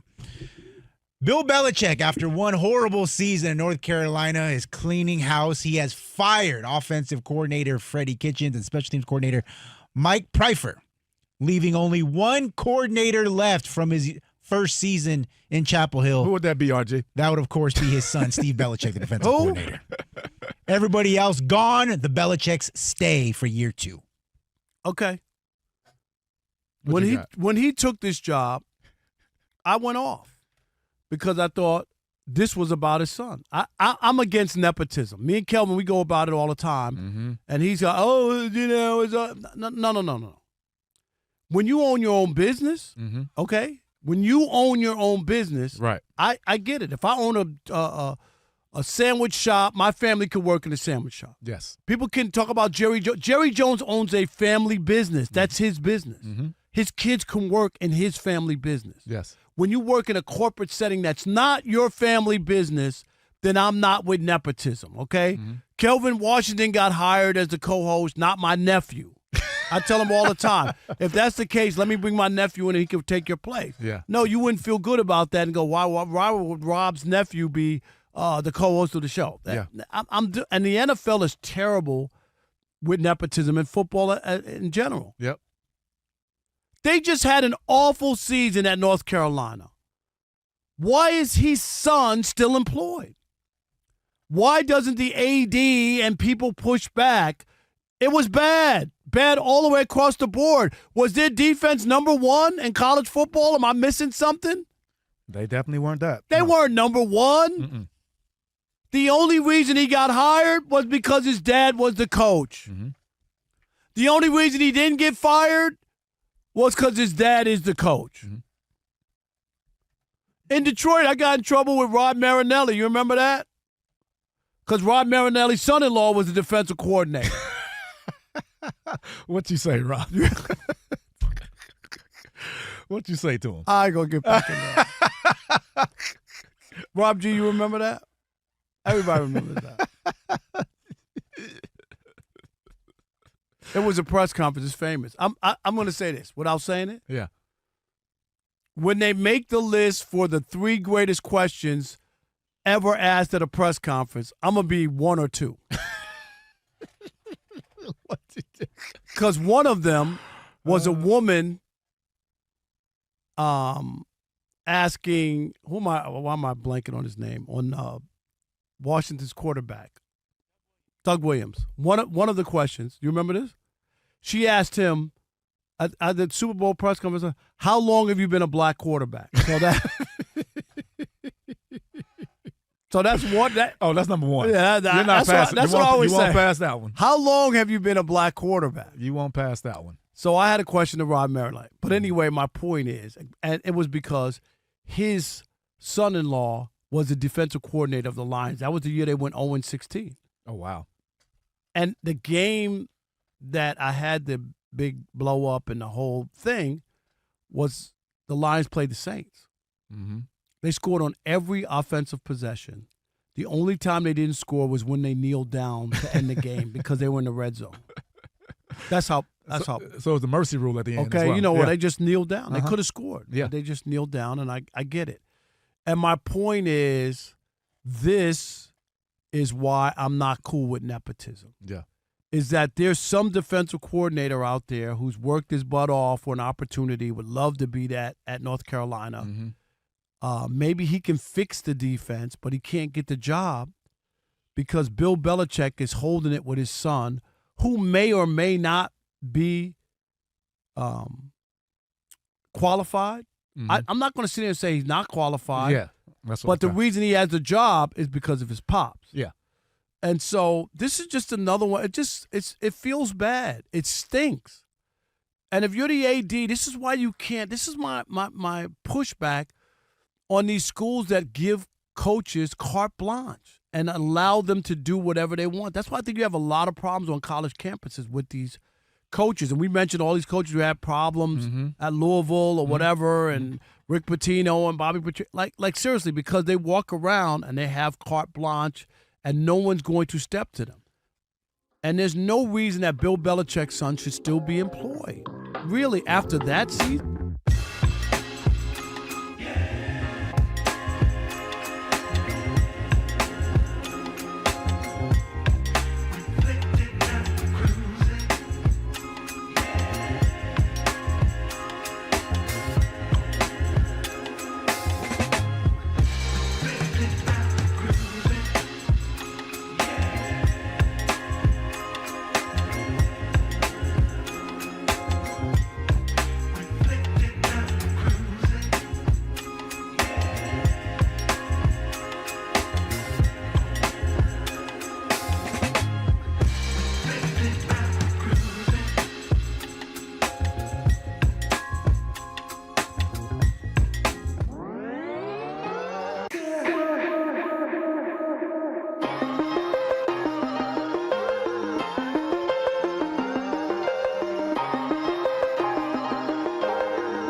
Fox Sports Radio, Odd Couple, Rob Parker, Kelvin Washington on a Magic City Monday. Yes, the holidays are here. What are we, is it 10 days, 9 days away from Christmas? Whatever. 10 days away from Christmas. I have no idea how we got here so fast. The end of this year is coming up crazy. Every goal starts with an assist on and off the field. That is why Haleon and the U.S. Soccer, they're launching For the Assist, a celebration of everyday acts of support that help people achieve their goals with iconic brands like Sensodyne, Tums, Voltaren, Advil, and Centrum. To learn more, go to HaleonAssist.com. Go check them out. The Bears get another big win. They blow out the Browns in the process. Shedeur, I think 3 interceptions, didn't look good. Caleb, that was a big win for them. For the Bears? Yeah. Why you say that? For the division at least? Yeah, no, just like not having a letdown, or you know what I mean? Like they can't afford like it. They couldn't afford it, and they beat them, and it was no contest. Is what I'm saying. That was one of those games.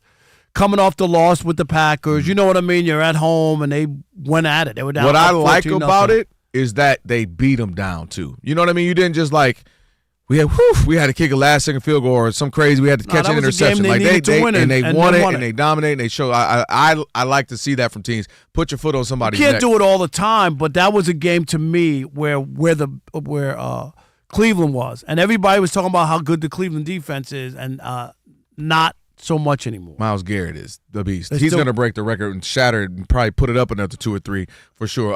If I was coaching against him, I'd have 4 guys on him. That's what. No, he's insane. 4 guys. You're not getting a record. I'm sorry. Well, I don't care. Everybody else is open. If the Bears know they're in, we know you will. If the Bears, you said you would block a girl who tore every ligament and that she wanted the one more bucket to be the all-time scorer. You said boxing 1 on her. She is not getting a basket. Rob G, but. Somebody tried to sun Shedeur a little bit, huh? That's right. Shedeur Sanders' worst game of his NFL career, point-blank period. 18 of 35, I knew it. You know why? Because I didn't get any text messages from people during the game. Sacked 5 times, threw 3 picks. They got blowed out 31-3 in Chicago. After the game, C.J. Gardner-Johnson, cornerback for the Bears, had this to say to the Chicago Sun-Times about facing Shedeur. This is a great quote. "It's about time he ran into some problems. He's a great young player. They're a great young group playing hard physical. He's just going against a lot of vets that have something to play for. Sometimes you got to teach a rookie how to stay in a rookie's place." Love it. Absolutely love it. The Bears are feeling themselves as they should. They've depending on where you were, they're either where you thought they'd be or they're overachieving. I don't know about 10 wins. Who had them for 10 wins? Somebody? Quite a few people had them winning the division once they got Ben Johnson to go with Caleb Williams. I actually was surprised. Quite a few people had that. But not only that, just more so hey, I don't mind. We talk about this all the time, like when it was Caitlin Clark. I don't mind people getting a little rough on rookies, talking smack to rookies. I feel like that's what it's supposed to be. We've been in this league. I'm established. Like he mentioned, we're playing for something. We're trying to win the division, maybe win the conference. Yeah, but the way that they were talking about Caitlin before she even got in the league was a little rough to me. Well, I'm talking about once you're in the league. You know what I mean? Like they were acting like she wasn't going to be able to play. No, they remember that? They took it too far. But the idea of I have to bow down and worship somebody. No. He's an NFL player like us, so a lot of respect for making it to the league. But you gonna get this work. You're a rookie, 5th rounder at that, and I would go on and on. So I absolutely have no problem with that. And I like people being reminded every now and again. And if you're Shedeur, you take that on the chin, you try to bounce back. But yeah, I don't have a problem with that. I don't have a problem with that. No, not at all. I don't think he said anything that was crazy or whatever. That was football, and that was fair game. And he did have a bad game. That's it. And by the way, I don't know if he did this, Rob G, correct me if this happens, but I don't also need the turnaround like the whole thing from Shedeur, it's going to be what it is, and it's tough, and, I am a rookie, and sometimes rookies going to have to – okay, I got it. Sometimes I don't need all that. Just, he right, man. It was a rough one. No, the one thing he said that was kind of out of pocket, talking about the Jerry Jeudy interception hitting in the chest. He's like, Jerry knows to have that one back. That was a big play in the game. I was like, ugh. Yeah, maybe you shouldn't have said that, my guy. That's a weird – you learn veteran ways, because if somebody asks you think you're just answering, but you have to learn two other picks. Yeah, you got to learn how to do that.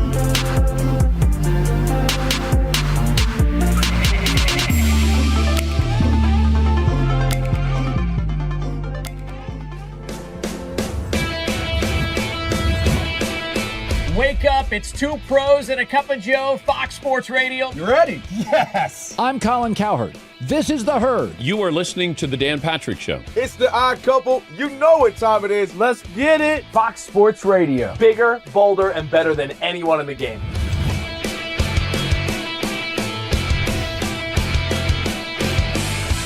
Fox Sports Radio is the #1 sports audio network. Diverse, fun, entertaining, and driven by the big sports topics of the day. They had to bolster the offensive line, which they did. You finally said something right. Congratulations. That game was incredible. You are wrong. You could take that trash somewhere else. Wham!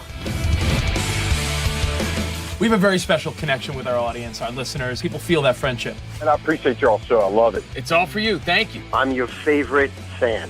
Thank you. Love you. You're very talented. You're the best. Thanks for taking my call. Sure. Great show. Thank you, Joe. You sound like Joe Pesci. How am I funny to you?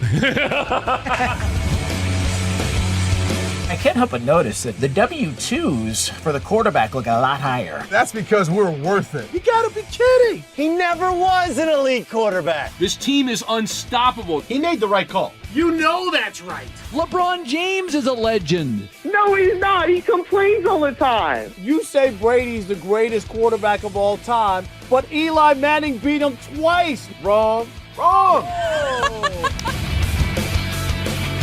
For 25 years, Fox Sports Radio has dominated the sports audio landscape with the biggest talent and the best programming available. We talk sports and we have fun doing it. We talk about life. Sports radio is where you go after the games are over, and then the discussion begins. If the Chiefs win.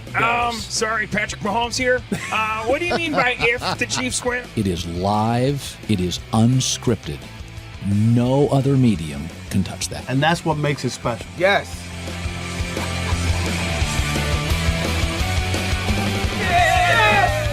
Who wants some?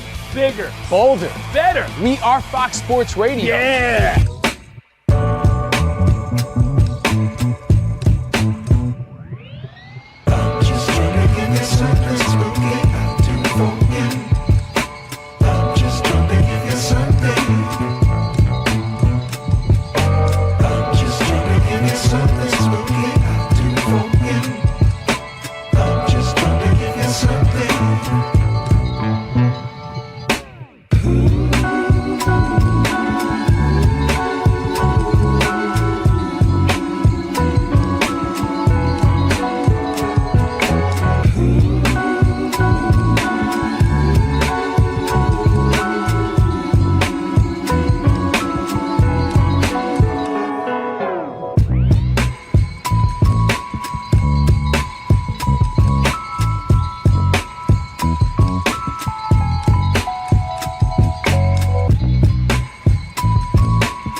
The Monday Night Football matchup, Miami at Pittsburgh, is still scoreless as they approach mid-second quarter. The Pittsburgh offense on third down conversions is 0 for 5. The Jets fired defensive coordinator Steve Wilks today, who was in his first year there. The team is allowing 28 points per game. The Colts will start quarterback Phillip Rivers again next Monday night against the 49ers. Washington shut down quarterback Jaden Daniels for the rest of the season. He aggravated his dislocated left elbow a week ago. Denver plays safety Brandon Jones on IR with a pectoral injury. Bills kicker Matt Prater is out this week with a quad injury. Florida Gators quarterback DJ Lagway will enter the transfer portal next month. In the NBA tonight, the Pistons at 20-5 so far have taken the lead at Boston 75-72.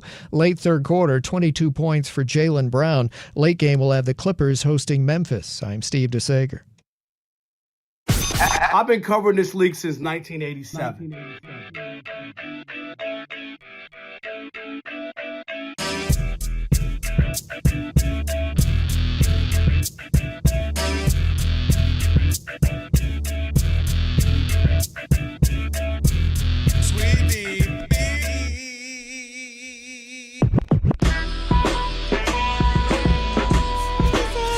Can this sports writer and this sports fan share a radio show without driving each other crazy? Now, live from the Fox Sports Radio studios, here's Fox Sports Radio's Odd Couple, Rob Parker and Kelvin Washington.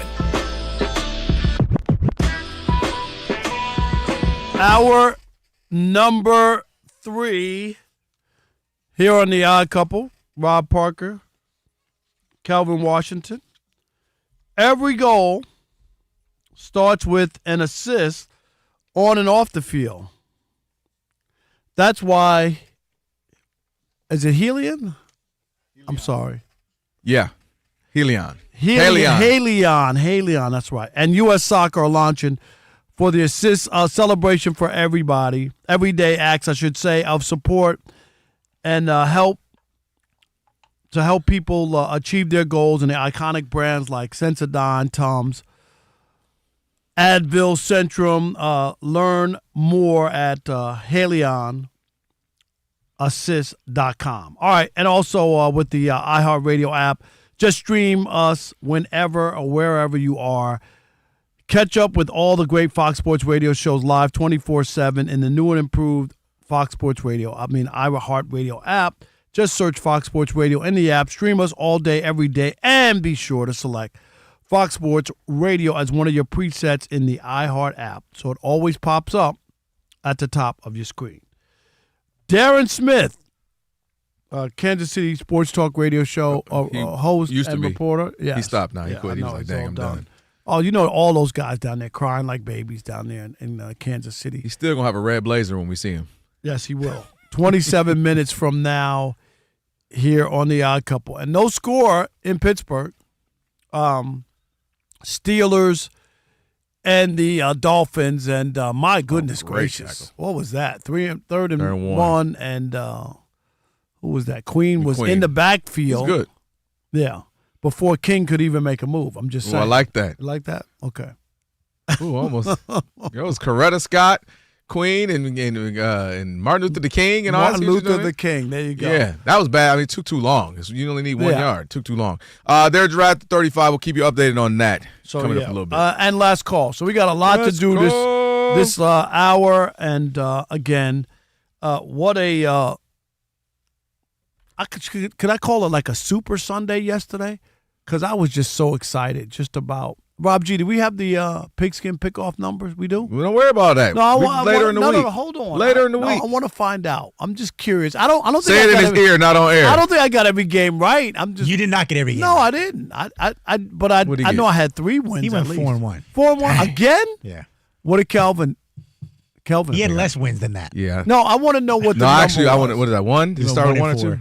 Again. We told you, let your daughters pick the game. You haven't had a winning week since week 6.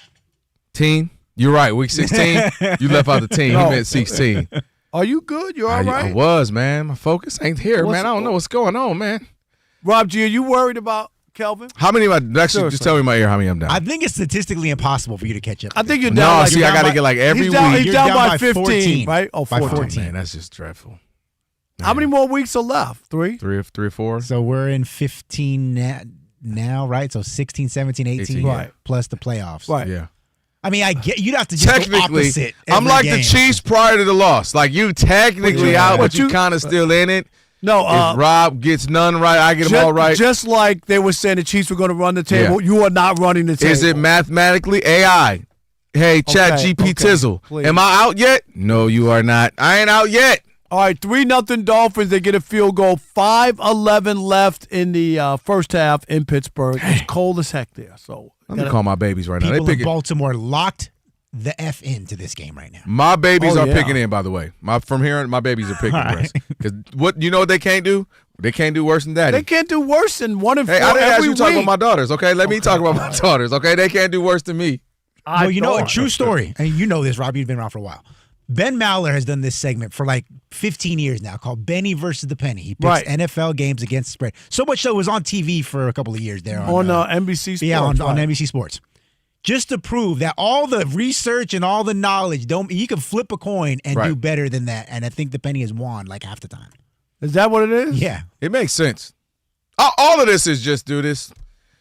Yeah, there but are a handful of people who, the best guys pick like 58%. Right. You're not. It's really hard with the spread, and the problem with, just picking the what is it called again? When you just pick the winner. Chalk money line. field, The money line yeah. is you got to put down a lot of money to make win, any money. You know what I mean? Like if you really feel good about a game, and you got $3,000 to go say, just to win 400 or something. Exactly. But that's scary. You know what I mean? And that's what stops people from doing that. Is you got to put up so much money. You got to put up a lot to win a little. And Rob is so hot this season because last season he was up and down. This season is so hot in the pigskin pickoff.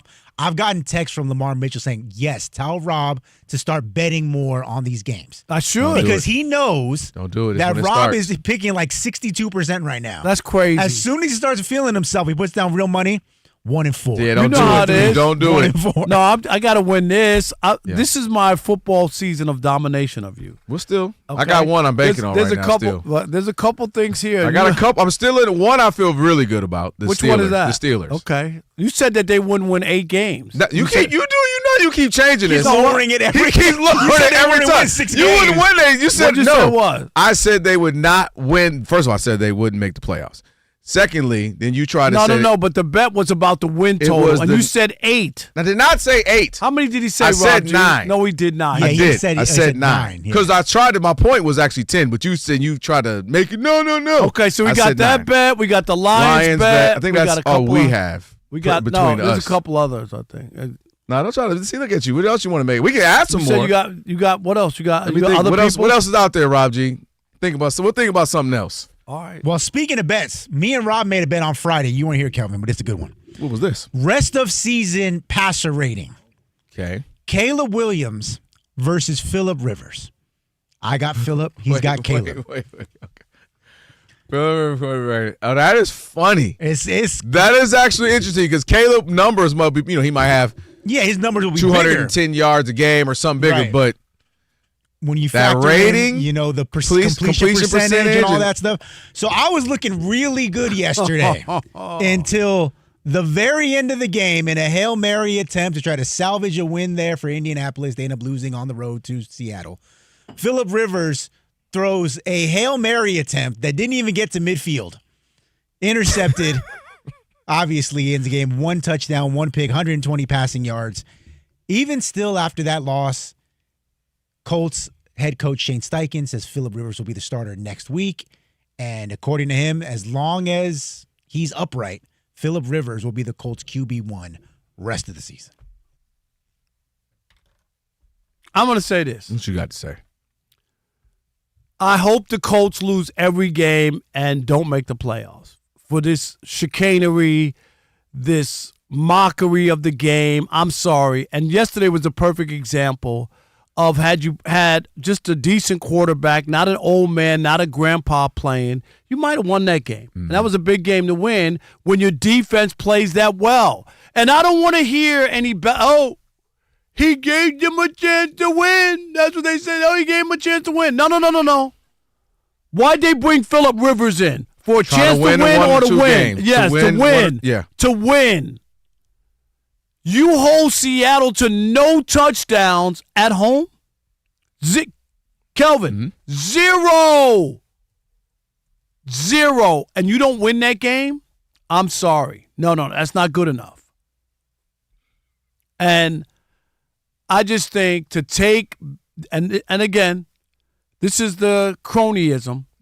If it was anybody else who was 44 and hadn't played in 5 years, you think that they would be on the roster, on the Colts roster? Anybody else? Nobody else. We talked about that just with TJ. I mean, the quarterback is the only position that might even have a chance. But I'm just saying, this is because of the relationship, not because Phillip Rivers is going to win something for you. It's so bad. And I wasn't surprised that they didn't get much going. I know he threw the one touchdown, but my goodness gracious, man, they should have won that game. They needed to win that game. And now, considering where they started, Daniel Jones, who I didn't buy into, and then all of a sudden, once they stopped playing the cupcake schedule, they started losing on a regular, right? That was already happening before the injury. And now they bring in Old Man Rivers. I'm not surprised where they are. Old Man Rivers, a couple things for me to happen. Number one, I just saw it, and I was like, hey, he was all right. And it reminded me of he's still like he was with the Chargers. Right there, things going right, can't win it. And obviously he had a heck of a career at the Chargers. But what I mean is when you kind of needed him or when the team needed to do it, they couldn't get it done. And to me, that was almost like a 45, 44-year-old carbon copy of the Chargers. Staying in it, found a way to be right there in a big game in the postseason, couldn't get it done. So to me, I was like, oh, Old Man River is the same old river still flowing. Reminded me of that. Also, I was looking at the Seahawks. Like, what is going on here that a 44-year-old man comes in here, hadn't played in 5 years, Rob. Like, that's not even like usually sometimes you round things up. I mean, it's only 2.5, 3. No, 5 years he hadn't played football. And all of a sudden, he's staying in the game. He goes down, get a last second, gets a field goal, got a chance to win the game. Obviously, they come down to Seahawks and finally win it. Seahawks, I thought y'all were the number 2 defense, the number 1 defense overall, number 2 points allowed, rushing yards are 6, number 1, all these huge categories for defensively. I thought you would be able to get after him, get some interceptions, get some fumbles, get more sacks. Like, I thought that's what the Seahawks were going to be doing. Yeah, but I thought they were going to feast on him. Where was the quarterback, though? You can't get in the end zone? Well, I'm getting. I know. I'm getting to that. And there's my thing. I keep telling you about Sam Darnold. That bothers me. And Sam Darnold, to me, on the flip side of this, the Colts have been a solid to good team throughout the year. What they're not is they're not the best team defensively. And the idea that they got a guy who isn't scoring and y'all couldn't find a way to score in the Seahawks, and again, you couldn't get after him and torture him and make life hell for him, it wasn't that bad for Phillip Rivers, to be honest with you. Like, he was like, he was okay, and he had a couple of passes there. Now, obviously, he was checked down Charlie, but I thought the Seahawks would make it a living hell. We've seen them do that to better teams, better quarterbacks, and I walked away from that a little disappointed in them. That, again, he can't run. He couldn't run when he was in his prime, so you couldn't get him off of movement and make him scramble around and get, uncomfortable. But if you're the Colts, really, Darnold 22 for 36, 271, no picks, no touchdowns, no picks. But Riley Leonard is the guy who's been on their roster all year, the rookie quarterback for the Colts. And why haven't they done enough to coach him up so that he could do? You only scored 16 points on the road, right? Yeah. You didn't. Oh my God! Phillip Rivers came. He scored 31. 2 touchdowns. No. He didn't do anything that was so 16 points. You can't get a couple of field goals and 1 touchdown from the rookie? Come on, man. You're overplaying yourself, overplaying your hand. Why haven't you coached up Leonard to be able to play in this situation? That's why you're the backup. He's been there almost all year, right, Rob G? Almost all year. It doesn't make sense. It doesn't. And that's why I'm gonna rain on Phillip Rivers' parade, because had he won, oh, it'd have been a story. That's what this. Rob G, am I right or wrong? Because the same thing happened with Jeff Saturday. When he won that first game, people went ballistic. Mm-hmm. They went nuts over Jeff Saturday, and then they didn't win another game. If Phillip Rivers won, there would be instantly, by the spring, a new Netflix movie about him, or Disney. I don't know who would play him. I have to think of somebody who can play him. But he absolutely would have had a Disney movie if he won that game. And here's the other numbers that just tells you where he is. You know when you have that fat under your arm and you can't raise it but so much, you know what I'm saying? Those are the best people to barbecue. Okay. Yeah, that's what I want on my grill. All yeah. right, Rivers, I'm not saying Rivers had that, but these numbers suggest that maybe there's some rubbing going on. Well, listen, he was 2 for 8 for 33 yards, right? And an INT on throws of 10+ air yards. Oh, he was checking out Charlie. Okay, he couldn't get the ball down the field. Like seriously. That's 10 yards, not 20 yards, not 30, 10 yards, 10+. I think if you isolate it, I would say he played pretty well considering the circumstances. Period. It's an L. I don't want to hear it. But it's an L. If I say, is this an indictment on, again, the Colts for not having a better plan, or maybe the league for not having guys who are, if you're a guy who been, say you got, released recently, you've been on and off some teams, it's an indictment on your skill set that they ain't want to bring you in. The guy is somebody that you let a 45-year-old, I know he knows the system, but that shouldn't happen. That shouldn't happen. And dang it, Rob, I heard you. You know what? I'm done. Go to commercial. He ain't gonna make it 6 years. 5. One day that mic is not going to be Rob off G. like he thinks it is. Rob G, 5. You are not going to No way. You ain't going to make it 5 months. That's a lot of years. All right. It is the Odd Couple. We want to hear from you. 877-99 on Fox. Has your opinion of Phillip Rivers and the Colts changed after yesterday's game? Are you feeling good about it? The situation, you're not feeling good about it? Where are you? We'll continue that conversation next with you. 877-99 on Fox. It is the Odd Couple. Rob Parker, Kelvin Washington, right here on a Magic City Monday. Stick and stay. America!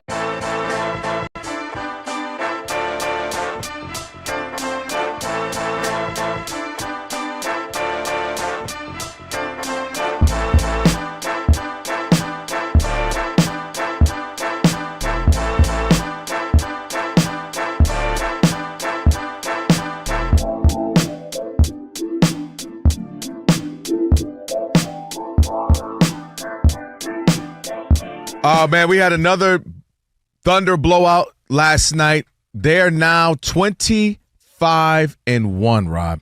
Tying the Warriors. Obviously, the Warriors set that record some years ago, and they're on track to do that. Some people think they might actually beat them. I'm inclined to actually think they may just do that, considering how good they are, and they haven't even played their best basketball yet. They haven't even had their full unit. It's like this guy's out. Okay, that guy's all right. J-Dub ain't even played in weeks. Okay, he's back. Well, SGA have a night off. Like, I don't even know what they're going to look like when they're fully locked in. We're in December. The NBA season doesn't even start till Christmas Day, we typically say. That's when the season starts. And they already look like a shoo-in. This is absolutely great if you're a high school basketball coach. This is the team you would show your team, hey, guys, before we go out there on this court and practice, I want you to watch this team. They're committed. They're all for one. They play hard-nosed defense. Everybody knows their role. They don't care who gets the star. This guy's in, this guy's out, doesn't matter. They're exactly what you want from a team. But they're not at all what you want from a league. And if you're Adam Silver, this is not great. Rob, I've been covering this league since, I feel like you right now, since when was I about 10, 12 years old? I've been watching this league my whole life, and including Michael Jordan years. I never went into a season, and at this point where you go, oh, it's a shoo-in. They're winning this thing, right? Because even in the Jordan years, you say, all right, well, Charles Barkley with the Suns looks great. He's the MVP. This could be something. All right, maybe the Utah Jazz get some revenge this year. Can Sean Kemp and Gary Payton? You could find some ways to maybe add another team or two. We are all hoping that Denver makes a thing of this thing. Otherwise, it's absolutely a wrap. So, Adam Silver, I don't know. The league got to come together. Like a reverse Chris Paul. Remember they said, no, Chris Paul can't go join the Lakers and Kobe Bryant? They need to do like a reverse of that and absolutely send somebody somewhere. Giannis got to come with Luka and LeBron or go to another team, form up with Wemby, because this is not good for business. It's great for them. It's great for Sam Presti. It's great for the Thunder. But this is bad for basketball in an entertainment sense. It's a shoo-in. Every single basketball fan I talk to is like, yo, is anybody even have a shot? They're blowing everybody out 20, 30, 40 points. And I've never seen anything like this, and it's not great. You need villains. You need rivalries. You need beef. You need something that makes it compelling. The Thunder are the best team by far, and there's nothing compelling about them. And it's a compliment in that they're such a great team, but you need some entertainment value. And Adam Silver, I don't know, like I said, he's going to have to pull something off, whisper to somebody, hey, I need y'all to make a trade. Put somebody else somewhere with something, because this ain't, Rob, I've never seen this where it's such a shoe and a lock-in unless SGA, I don't even want to say it, but like a bad injury where he's out for the season. Other than that, they could lose another star and still be okay. So this is just, I've never been here where in December 10th, 11th, I'm already ready to throw the towel in on the season. The OKC Thunder are the worst basketball team for the NBA. They are worse than even the Harlem Globetrotters. They're a bad version of the Harlem Globetrotters. You know, they used to win all the time. Mm-hmm. They always beat the Generals. Washington Generals. The difference is we knew the routine. We knew the script. They were supposed to win. OKC does absolutely zero for the NBA because there's no competition. It ain't about beefs and all that. It's about competition. Who's watching a game that's 40 or 30 or 40 or 50 points? Nobody in their right mind is going to watch that. So the NBA doesn't get any juice from them winning, and it's exciting, and oh my God, they made another three-pointer at the buzzer. These games are done at half. So people are looking for Golden Girls reruns. So that doesn't work. They're a small market to begin with. There's nothing here to like. It's as bad as it gets for the NBA. And everybody who thinks that winning all the time is great, let me give you a history lesson. The Celtics, during their run, when they won 8 championships in a row in the 50s and 60s and all that, guess whose attendance dipped during that run? Go look at the 60-61 season. Their tickets, you thought they had won 2 in a row, back-to-back, and they were going for their 3rd title en route to 8 in a row. Mm-hmm. People stopped going. Didn't buy tickets. I saw it.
Washington on a Magic City Monday. Shout out to Miss Mary Mack in on the ones and twos today. We got Darren Smith, Kansas City sports radio host and reporter, going to join us here in just a moment. Actually, I said I was a little too early on that. Let me talk to YouTube real quick. Shout out to YouTube. If you're on there, if you're looking for us, search Odd Couple FSR. All you have to do is do that. Then you'll find our page. We simulcast the show live. We're on it. You can comment. You can thumbs up. You can share. All that good stuff. Rob G will read a few comments throughout the show as well. So if you go to YouTube, search Odd Couple FSR, subscribe, like, share, comment away. You can find us there on YouTube. Darren Smith on the way. Right now, 877-99 on Fox. Just essentially, what'd you think of Phillip Rivers? Phillip Rivers, okay performance for me. Disappointed in the Seahawks that I thought they would be coming after him better than that. They have other quarterbacks throughout the season. You said 6 field goals. You got to win that game if you're the Colts. On the road, you hold a home team without a touchdown? Yes. Sam Worthington is who I would play Phillip Rivers in a Disney movie if he won that game. That's the dude in that Avatar. That's a good one. I can't take that. Jason Smith told me that. He heard us. All right, who we got? 877-99 on Fox. Who we got? Andre in Massachusetts. You're on the Odd Couple Fox Sports Radio. What's up, Dre? How you doing? Thanks for taking the call. Happy Monday. No, I'm not surprised with the results and how it played out because Phillip Rivers is an NFL player from the shoulders up. That's what he is. He's somebody who cerebrally can come in and exactly and instinctively execute what they want to do. That's why they brought him off the couch to come in, right? You bring somebody else, another player who's going to be an actual professional athlete, there's going to be a learning gap. There's going to be a delay in terms of them picking things up. And they just want somebody to do exactly, specifically, minutely what they want to do and then let the team around him obviously go into effect. Try to keep things going. Are they a Super Bowl contender anymore? No, they're not a Super Bowl contender. Not only that, though, but Dre, did you see him? Seriously, like you got to win that game. You hold a team to no touchdowns, right, on the road. Your defense plays, they hold them, and you can't win that game. That's a big loss for the Colts. I don't care what anybody says. Point taken, Rob. But again, that speaks to the situation. He's an NFL player from the shoulders up. He's not able to will himself to do anything athletically that's going to put them in a position to be successful. He can just do exactly what he's told. But that's crazy, though. Then Dre, thanks for the call, Dre. Yeah. What Dre is saying is right, which I think we get and understand and agree. That's crazy that's your quarterback, right? That he can't do anything. That he can't do this. He can't do that. He's only a quarterback from the shoulders up. And that's your starting quarterback in the NFL. It's crazy. That's crazy. Cody. Where's your Jameis Winston? You know what I mean? That type of guy. You got to have somebody. Where's your Joe Flacco? Cody in Fresno. You're on the Odd Couple Fox Sports Radio. What's up, Cody? What's up? Good evening, fellas. I just want to say this is an indictment on the NFL and their inability to develop quarterbacks. In the year of our Lord 2025, you're telling me Aaron Rodgers, Phillip Rivers, and Joe Flacco were starting quarterbacks this year. And if you go down the list, even Matthew Stafford's almost 40. He's 37, right? Yeah. I agree with you. All of the guys who play college football, they can't develop they can't get anybody to throw a ball 15 yards. I'm asking serious questions. What is going on? I know we have to win now, and I get that, but there's no long-term thinking anymore. Russell Wilson started this year. I mean, what are we doing here in the lower ranks and in coaching in the NFL to not get us actual quarterbacks? Every year, 15 quarterbacks get drafted out of the draft, and after these, 30 years, we're still stuck with a third of the league being born before, cell phones were invented? I just think we are understating how difficult that position is. And it is in the you would think there are better options. I do think some teams just prefer, to Dre's call, how I like it. Meaning I could have got somebody else, but I like it this way. And Phil's going to run what I run. He was running it, which, by the way, him running it in high school, the fact that that's supposed to be apples to apples is crazy to me. That has been the greatest high school team ever. Yeah, that's just crazy. We're that they're like NFL schemes at age 16. Exactly. Man, he's running the same offense. He's coaching in high school. He ain't playing it. He's coaching it. He ain't out there playing it. By the way, I do think this next week's going to be a rough week. I think the 49ers going to get after him. All I know is I just want him to lose every game. Well, I think you'll get your wish this week. And by the way, there is a personality who's very big in the NFL space who saw one of our videos, I'm willing to believe, on the gram, specifically about the Phillip Rivers topic, and they say, I saw this clip, and somebody said that this is an indictment on the development of quarterbacks. Almost verbatim what I said. Kelvin had said. Yeah. And then you look this week, Phillip Rivers starts after 3 days. Brett Rippon, who's been on the team, healthy and active. Riley Leonard, who was their rookie quarterback, been there all season, was the backup to Daniel Jones all season. Right, until it mattered. Well, suddenly is practicing all week. He's healthy. He's getting full work, and he's not going to have to play. So if that's not an indictment on the development of what did he say about K. Rip Kelvin? No, they didn't use his name. How you know it was a he? That's another good question. Oh, we what's can't her tell name? you, Rob. We can't tell. Is it D.R.? I think we all know what DR. We're not talking Dominican Republic. No, okay. no. Well, I want you to know that because they didn't say Calvin's name, we're not going to say their name. One of my rants about the OKC being bad for the NBA. Yeah. They played on NBA radio this morning. They yeah, with Antonio. No, he does. Does he do the morning show? I think he does do the show. Frank Isola does the right. That's a Frank. Yeah. Yeah. They played the rant. What did he agree? Say I was Did he disagree? ridiculous. You said ridiculous. Okay. Of course. Yeah. It's all good. Yeah. Just get our name right and the name of the show. Trust me, they do because I get all the articles. Now I'm gonna say this: I do like the coat that RC Ryan Clark has on. He looks today. sharp. I don't know about the monogram and the other Don't things. wait. Don't backhand compliment, No, man. Either you like it or you don't. I said I like it's like a houndstooth. Doesn't it look nice? I do like the jacket you're wearing, except it's two different That's colors. right. Why you same jacket? What? I like it, but I don't like it. What? You don't like this with both of my alma maters on it? That's just too Don't much. be. You're just jealous because I went to two it's colleges. also a Jordan brand. You know they made that. And you got a third college on the inside. No, there's nothing else. There's another college. USC How if many you colleges have you gone to? I'm proud. How many? I've been to 5. I don't have NYU. I don't have your college. I don't have Queens College. Those are all the colleges I'm starting to worry I went about to. you. What? You're out here whoring in these school streets. Hey, how many streets? You can't settle down with one? If I'm looking and I'm watching, and they looking and they see me with this on, if you're Southern Connecticut, you're like, man, he reps his school. Mm-hmm. And if you're Columbia, you say he reps his school. How do you feel bad about this? So is this what you do with your ladies?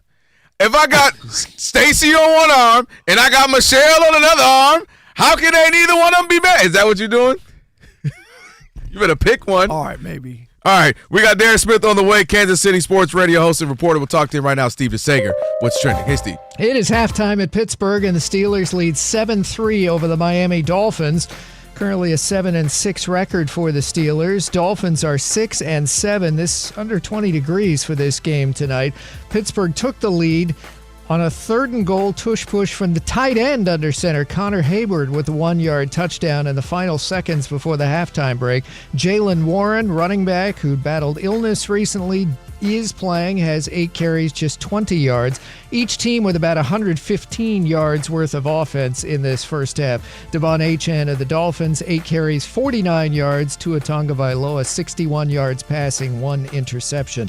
The Jets fired defensive coordinator Steve Wilks. The Colts will start quarterback Phillip Rivers again next Monday night against the 49ers. Washington shut down quarterback Jaden Daniels for the rest of the season with the bad elbow.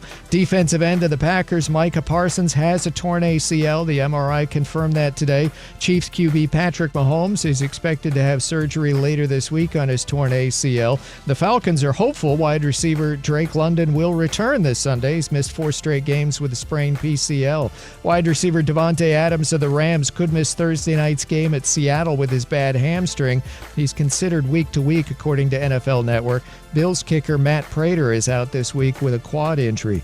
To the NBA, Detroit with a record of 20-5. They have the lead with about 4 minutes left at Boston, 103-97, despite 34 points from Jaylen Brown. Toronto leads at Miami 86-81 with 8.5 minutes to go. The late game in an hour will have the Clippers 6-19 hosting Memphis. The NBA Cup final is Tuesday in Vegas. Arizona remain number 1 in men's college basketball. Michigan still number 2 in the AP poll. The top 6 stayed the same.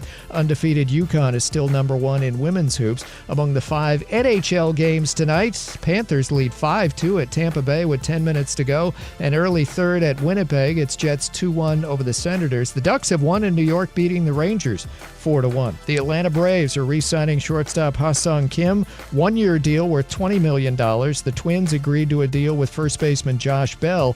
The Phillies signed right fielder Adolis Garcia, ex of the Rangers. Back to you. Steve, have an excellent night. Appreciate it as always. Odd Couple Rob Parker Kelvin Washington, Magic City Monday. And, by the way, every goal starts with an assist on and off the field. That's why Haleon and U.S. Soccer are launching For the Assist, a celebration of everyday acts of support that help people achieve their goals with iconic brands like Sensodyne, Tums, Voltaren, Advil, and Centrum. To learn more, go to HaleonAssist.com. Joined now by Darren Smith, Kansas City's sports reporter, host, and reporter. And I almost want to start singing. How do I say goodbye? All the ribs down there are wet from everybody crying down there in Might Kansas be giving City. away for free for some solace. I can't lie, Darren. I sipped the Kool-Aid. I was believing. I was what did I have? Alex was playing for me. Jesse Jackson. Keep hope alive. I had him playing it. I thought I was with it. And you know, I didn't have them, Darren, making the playoffs from the start of the season. So, well, how shocked are you? I remember. Yep. How shocked are you? No. Well, look, the way that, well, first of all, thank you all for having me on. And when the Super Bowl is in Atlanta, I know where Rob and I are going to be at that Monday night. but that being said, the way the season was playing itself out, you know, it was just a matter of time before before the clock struck midnight and Cinderella, was going to turn ugly. I mean, the players, especially the last couple of weeks, kept talking about it was a must-win game, and they said and they kept losing. So it was like sooner or later it was going to catch up with them. And I know my guy Steve was talking about, even if they lost, if other teams would have, if the other teams would have lost, they still would have had a chance. And I just didn't see it. So it was just a matter of time before before the rent was due. See, I think you were right in that they kept saying all these games. Oh, they got to win this game. Like, how many of those games can you keep saying that, right? Yeah. And they couldn't win them. Like it just kept happening. So I was there. Okay, so Patrick Mahomes, do you think they're going to rush him back, or does he miss 2026? Well, look, the Chiefs will be careful. It's Patrick is the person that you have to worry about because he's getting a second opinion, and depending on what that opinion is and what the surgery is, Patrick is going to try to rush himself back to start to come back at the start of the season. That's just how he's wired. If there's anybody, I wouldn't let that happen. That is too soon. No. I'm with you, but I'm saying I know the man. I'm just saying I know that's how he's wired. But no, I can see a scenario where he wouldn't come back till October or late October or early November if that was the case. But look, would I shut him down? I don't know. It just depends on how it comes back. I know they say it was a complete tear, but depending on what the second opinion is how they're going to operate. But as much as I hate that it happened this way, it does force the Chiefs to go to a 30,000-foot view and really, kind of rip this team to the stud and build it back up because they're like $57 million over the cap coming in the next year. And so they really need to get their house in order right now. Hey, what do they do? And maybe it's not a they. Maybe it's just a him. Andy Reid. He's upper 60s, 67, 68 years old. He's 68, obviously I think. Had a Hall of Fame career. 67. Okay. So where do you think he is? I know it's early. They still got games left, but just where do you think he is? Is he still is this something that would tick him off and say, no, I'm coming back better than ever? Or is this something he says, I had a great 70? run? No, I mean, look, Bill Belichick's still coaching in college and not coaching well. And Pete Carroll still coaching. And not coaching well. I didn't say he was going to coach well. I'm saying, is he going to keep coaching? Another Pete Carroll embarrassment, Rob G. I'm sorry. Go ahead, Darren. No, you're fine.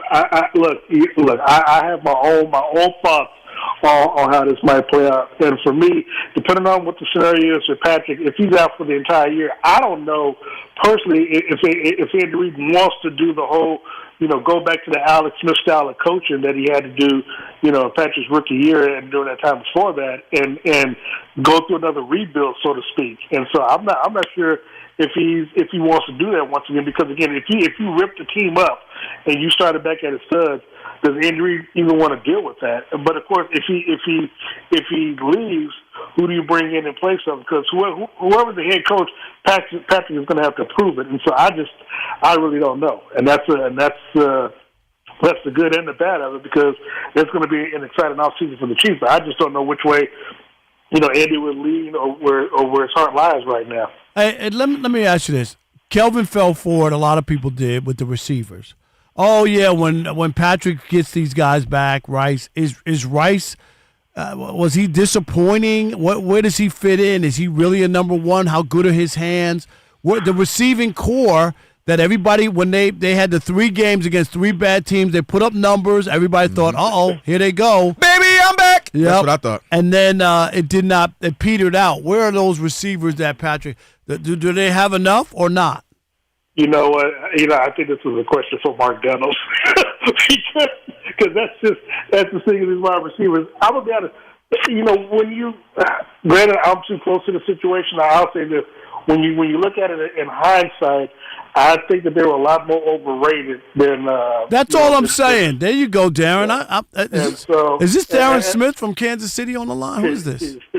Stop it. But here's the thing, because when you think about it, look, I've always said about Xavier, especially after he got hurt in the first game, obviously in large part to Kelsey, is that to me he's always been too light. He's not exactly tall, but weighing 165 pounds, you're not going to beat. I mean, and when you run a 4.2 and it's straight ahead, you don't have that Tyreek Hill quickness and stuff, and so the team.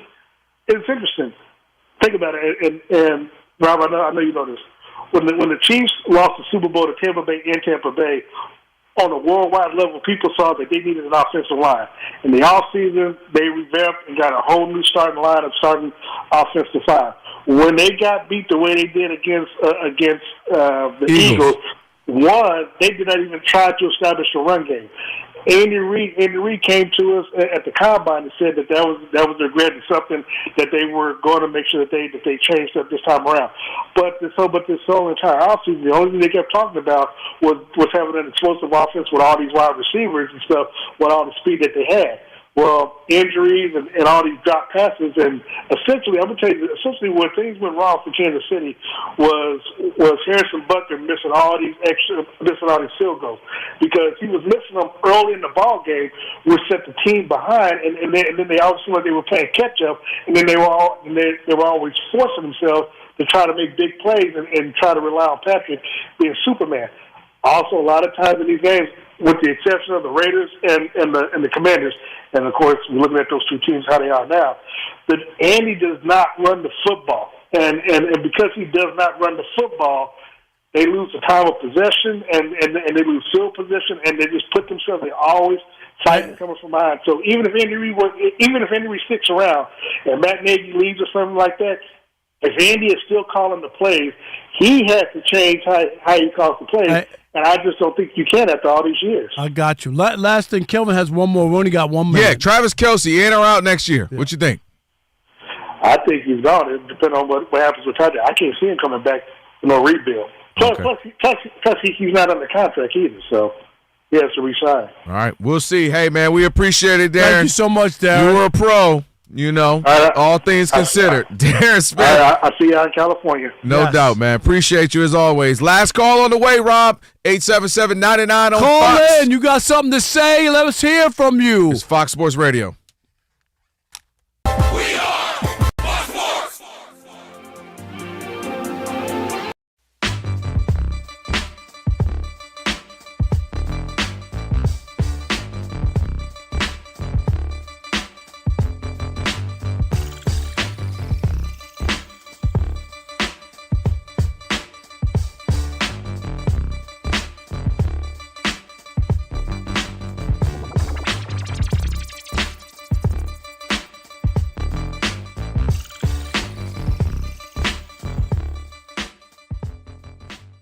Officially, former University of Michigan head football coach Sherrone Moore has been charged with a felony third-degree home invasion and 2 misdemeanors, stalking in a domestic relationship and breaking and entering. Now, here's the details, just so you know. This is very serious stuff.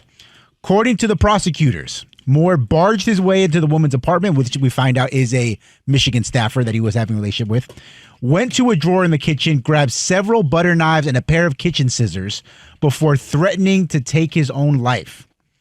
According to the report, Moore had an intimate relationship with the woman he worked with for a number of years before she broke up with him on Monday. Now, according to multiple outlets, There had been rumors of a relationship between Moore and this staffer for a long time. The school investigated it, but because both parties denied any relationship, nothing ever came of it. Mm-hmm. Once she broke up with him, she came back with the receipts, and right? He, according to this report, had a flurry of calls and texts that she did not return. He started to get very aggressive with her. Then she went to the school and reported the relationship. Here's the details. This is what led to him ultimately being fired. Flash forward to Wednesday. He breaks into her house, gets into the kitchen, the knives and the scissors, forced entry into her home, and said, quote, "I'm going to kill myself. I'm going to make you watch. My blood is on your hands. You ruined my life." Kerry, I'm going to say this, and we're going to take this to the next step. Obviously, there's a whole legal process and things that have to go there. So, but we're going to take it to the future of Sherrone Moore and where he goes from here, once he can clear these other hurdles, and about his future. Because he just said, my life is ruined, and other coaches have bounced back. Rob G., we've talked about this and names. Rick Pitino allegedly had sex with one of his assistant coaches' wives. Bobby Petrino had his girlfriend on the back of a motorcycle that had an accident. That's how they found out about his thing. Yep. Ime Udoka, obviously, in Boston with an executive's wife or something, or someone who worked with the Celtics. Yep. Now, he bounced back. He had another job. He's in Houston or whatnot. Yep. And Bobby Petrino and all these other people got other jobs. Yep. And then we start to look at Sherrone Moore and say, will he be able to bounce back from this? And I will look in the camera and say, I do not believe he will be able to bounce back from this. I thought early on that there would be a chance that he could work at a smaller school, not a big blue blood. Right. And he got the Michigan job because it was written in to Jim Harbaugh's contract. This wasn't like he got it on his own and he was his own man.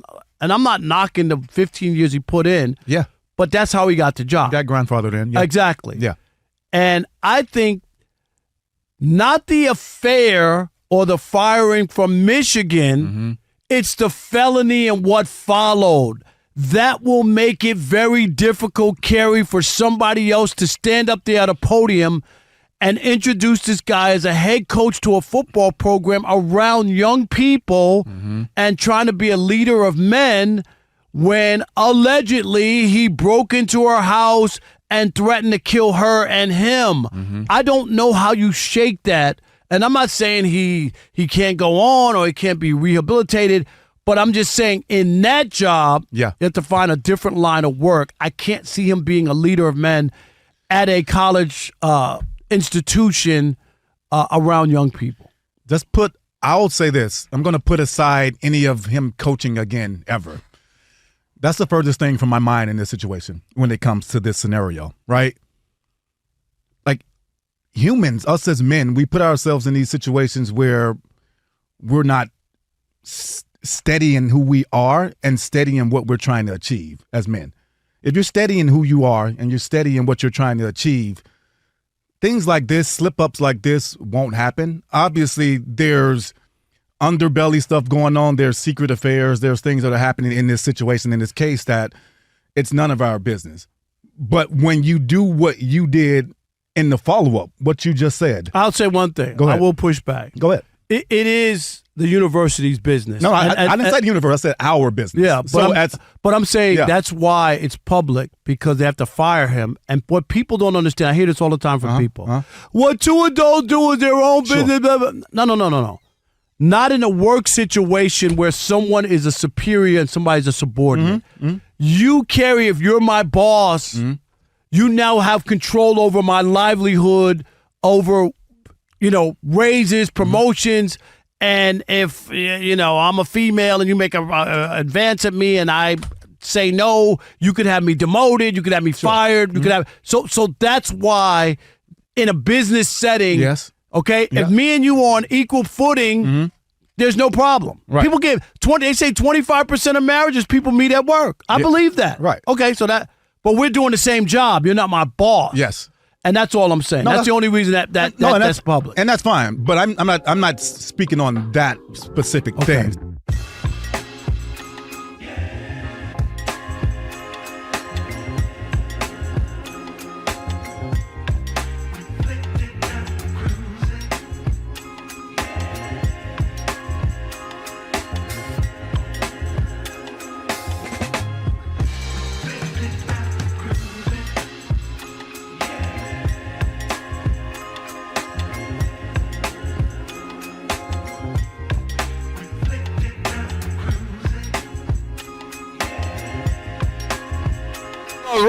on this land right now. Odd couple, Rob Parker, Kelvin Washington. Why you got to take them off? I'm just asking. Oh, boy. Rob, caution. Rob, caution. Alert. It is the Odd Couple, Rob and Kelvin on a Magic City Monday. You know Miss Mary Mack is in here when you hear this one as the last song of the day. By the way, every goal starts with an assist on and off the field. That's why Haleon and U.S. Soccer are launching For the Assist, which is a celebration of everyday acts of support that help people achieve their goals with iconic brands like Sensodyne, Tums, Voltaren, Advil, and Centrum. To learn more, go to HaleonAssist.com. It is now time, Rob, for what? Last call. Let's do it. Go!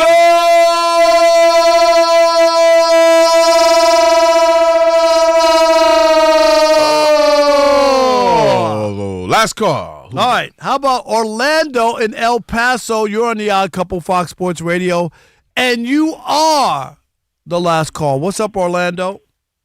Hey, what's up, guys? I got two questions. First question is for Rob. You're from South Connecticut. Southern Modern, Connecticut. Yeah. Sally's, or Pepe's? Who's yours? Say that again? Is it Modern, Sally's, or Pepe's? Which pizza do you prefer? Modern. Sally's? Not plant-based. I know that.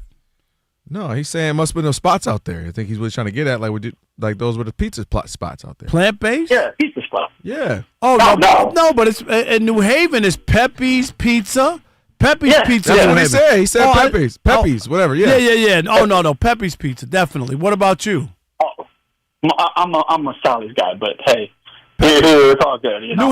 New Haven has great pizza. I've heard. New Haven has great pizza, definitely. All right, what was your second question? The last question is, listen, Shedeur Sanders is my guy. I think he's just straight up. I'm not even going to say it on air.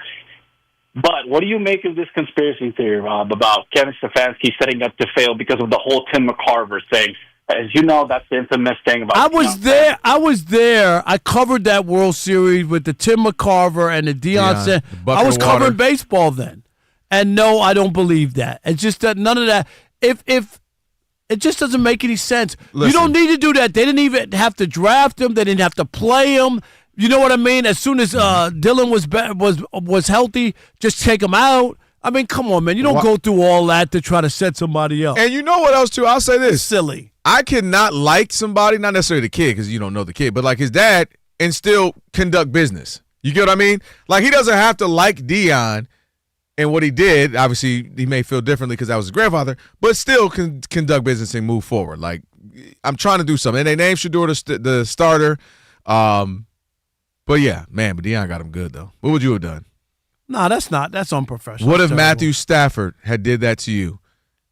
You were like, Matthew, you finally got a good playoff win, and and he was like, Rob Parker, right? Yeah. And he just if he touched me with the bucket or whatever. Well, the water hit you. No bucket, just all water. Well, unprofessional.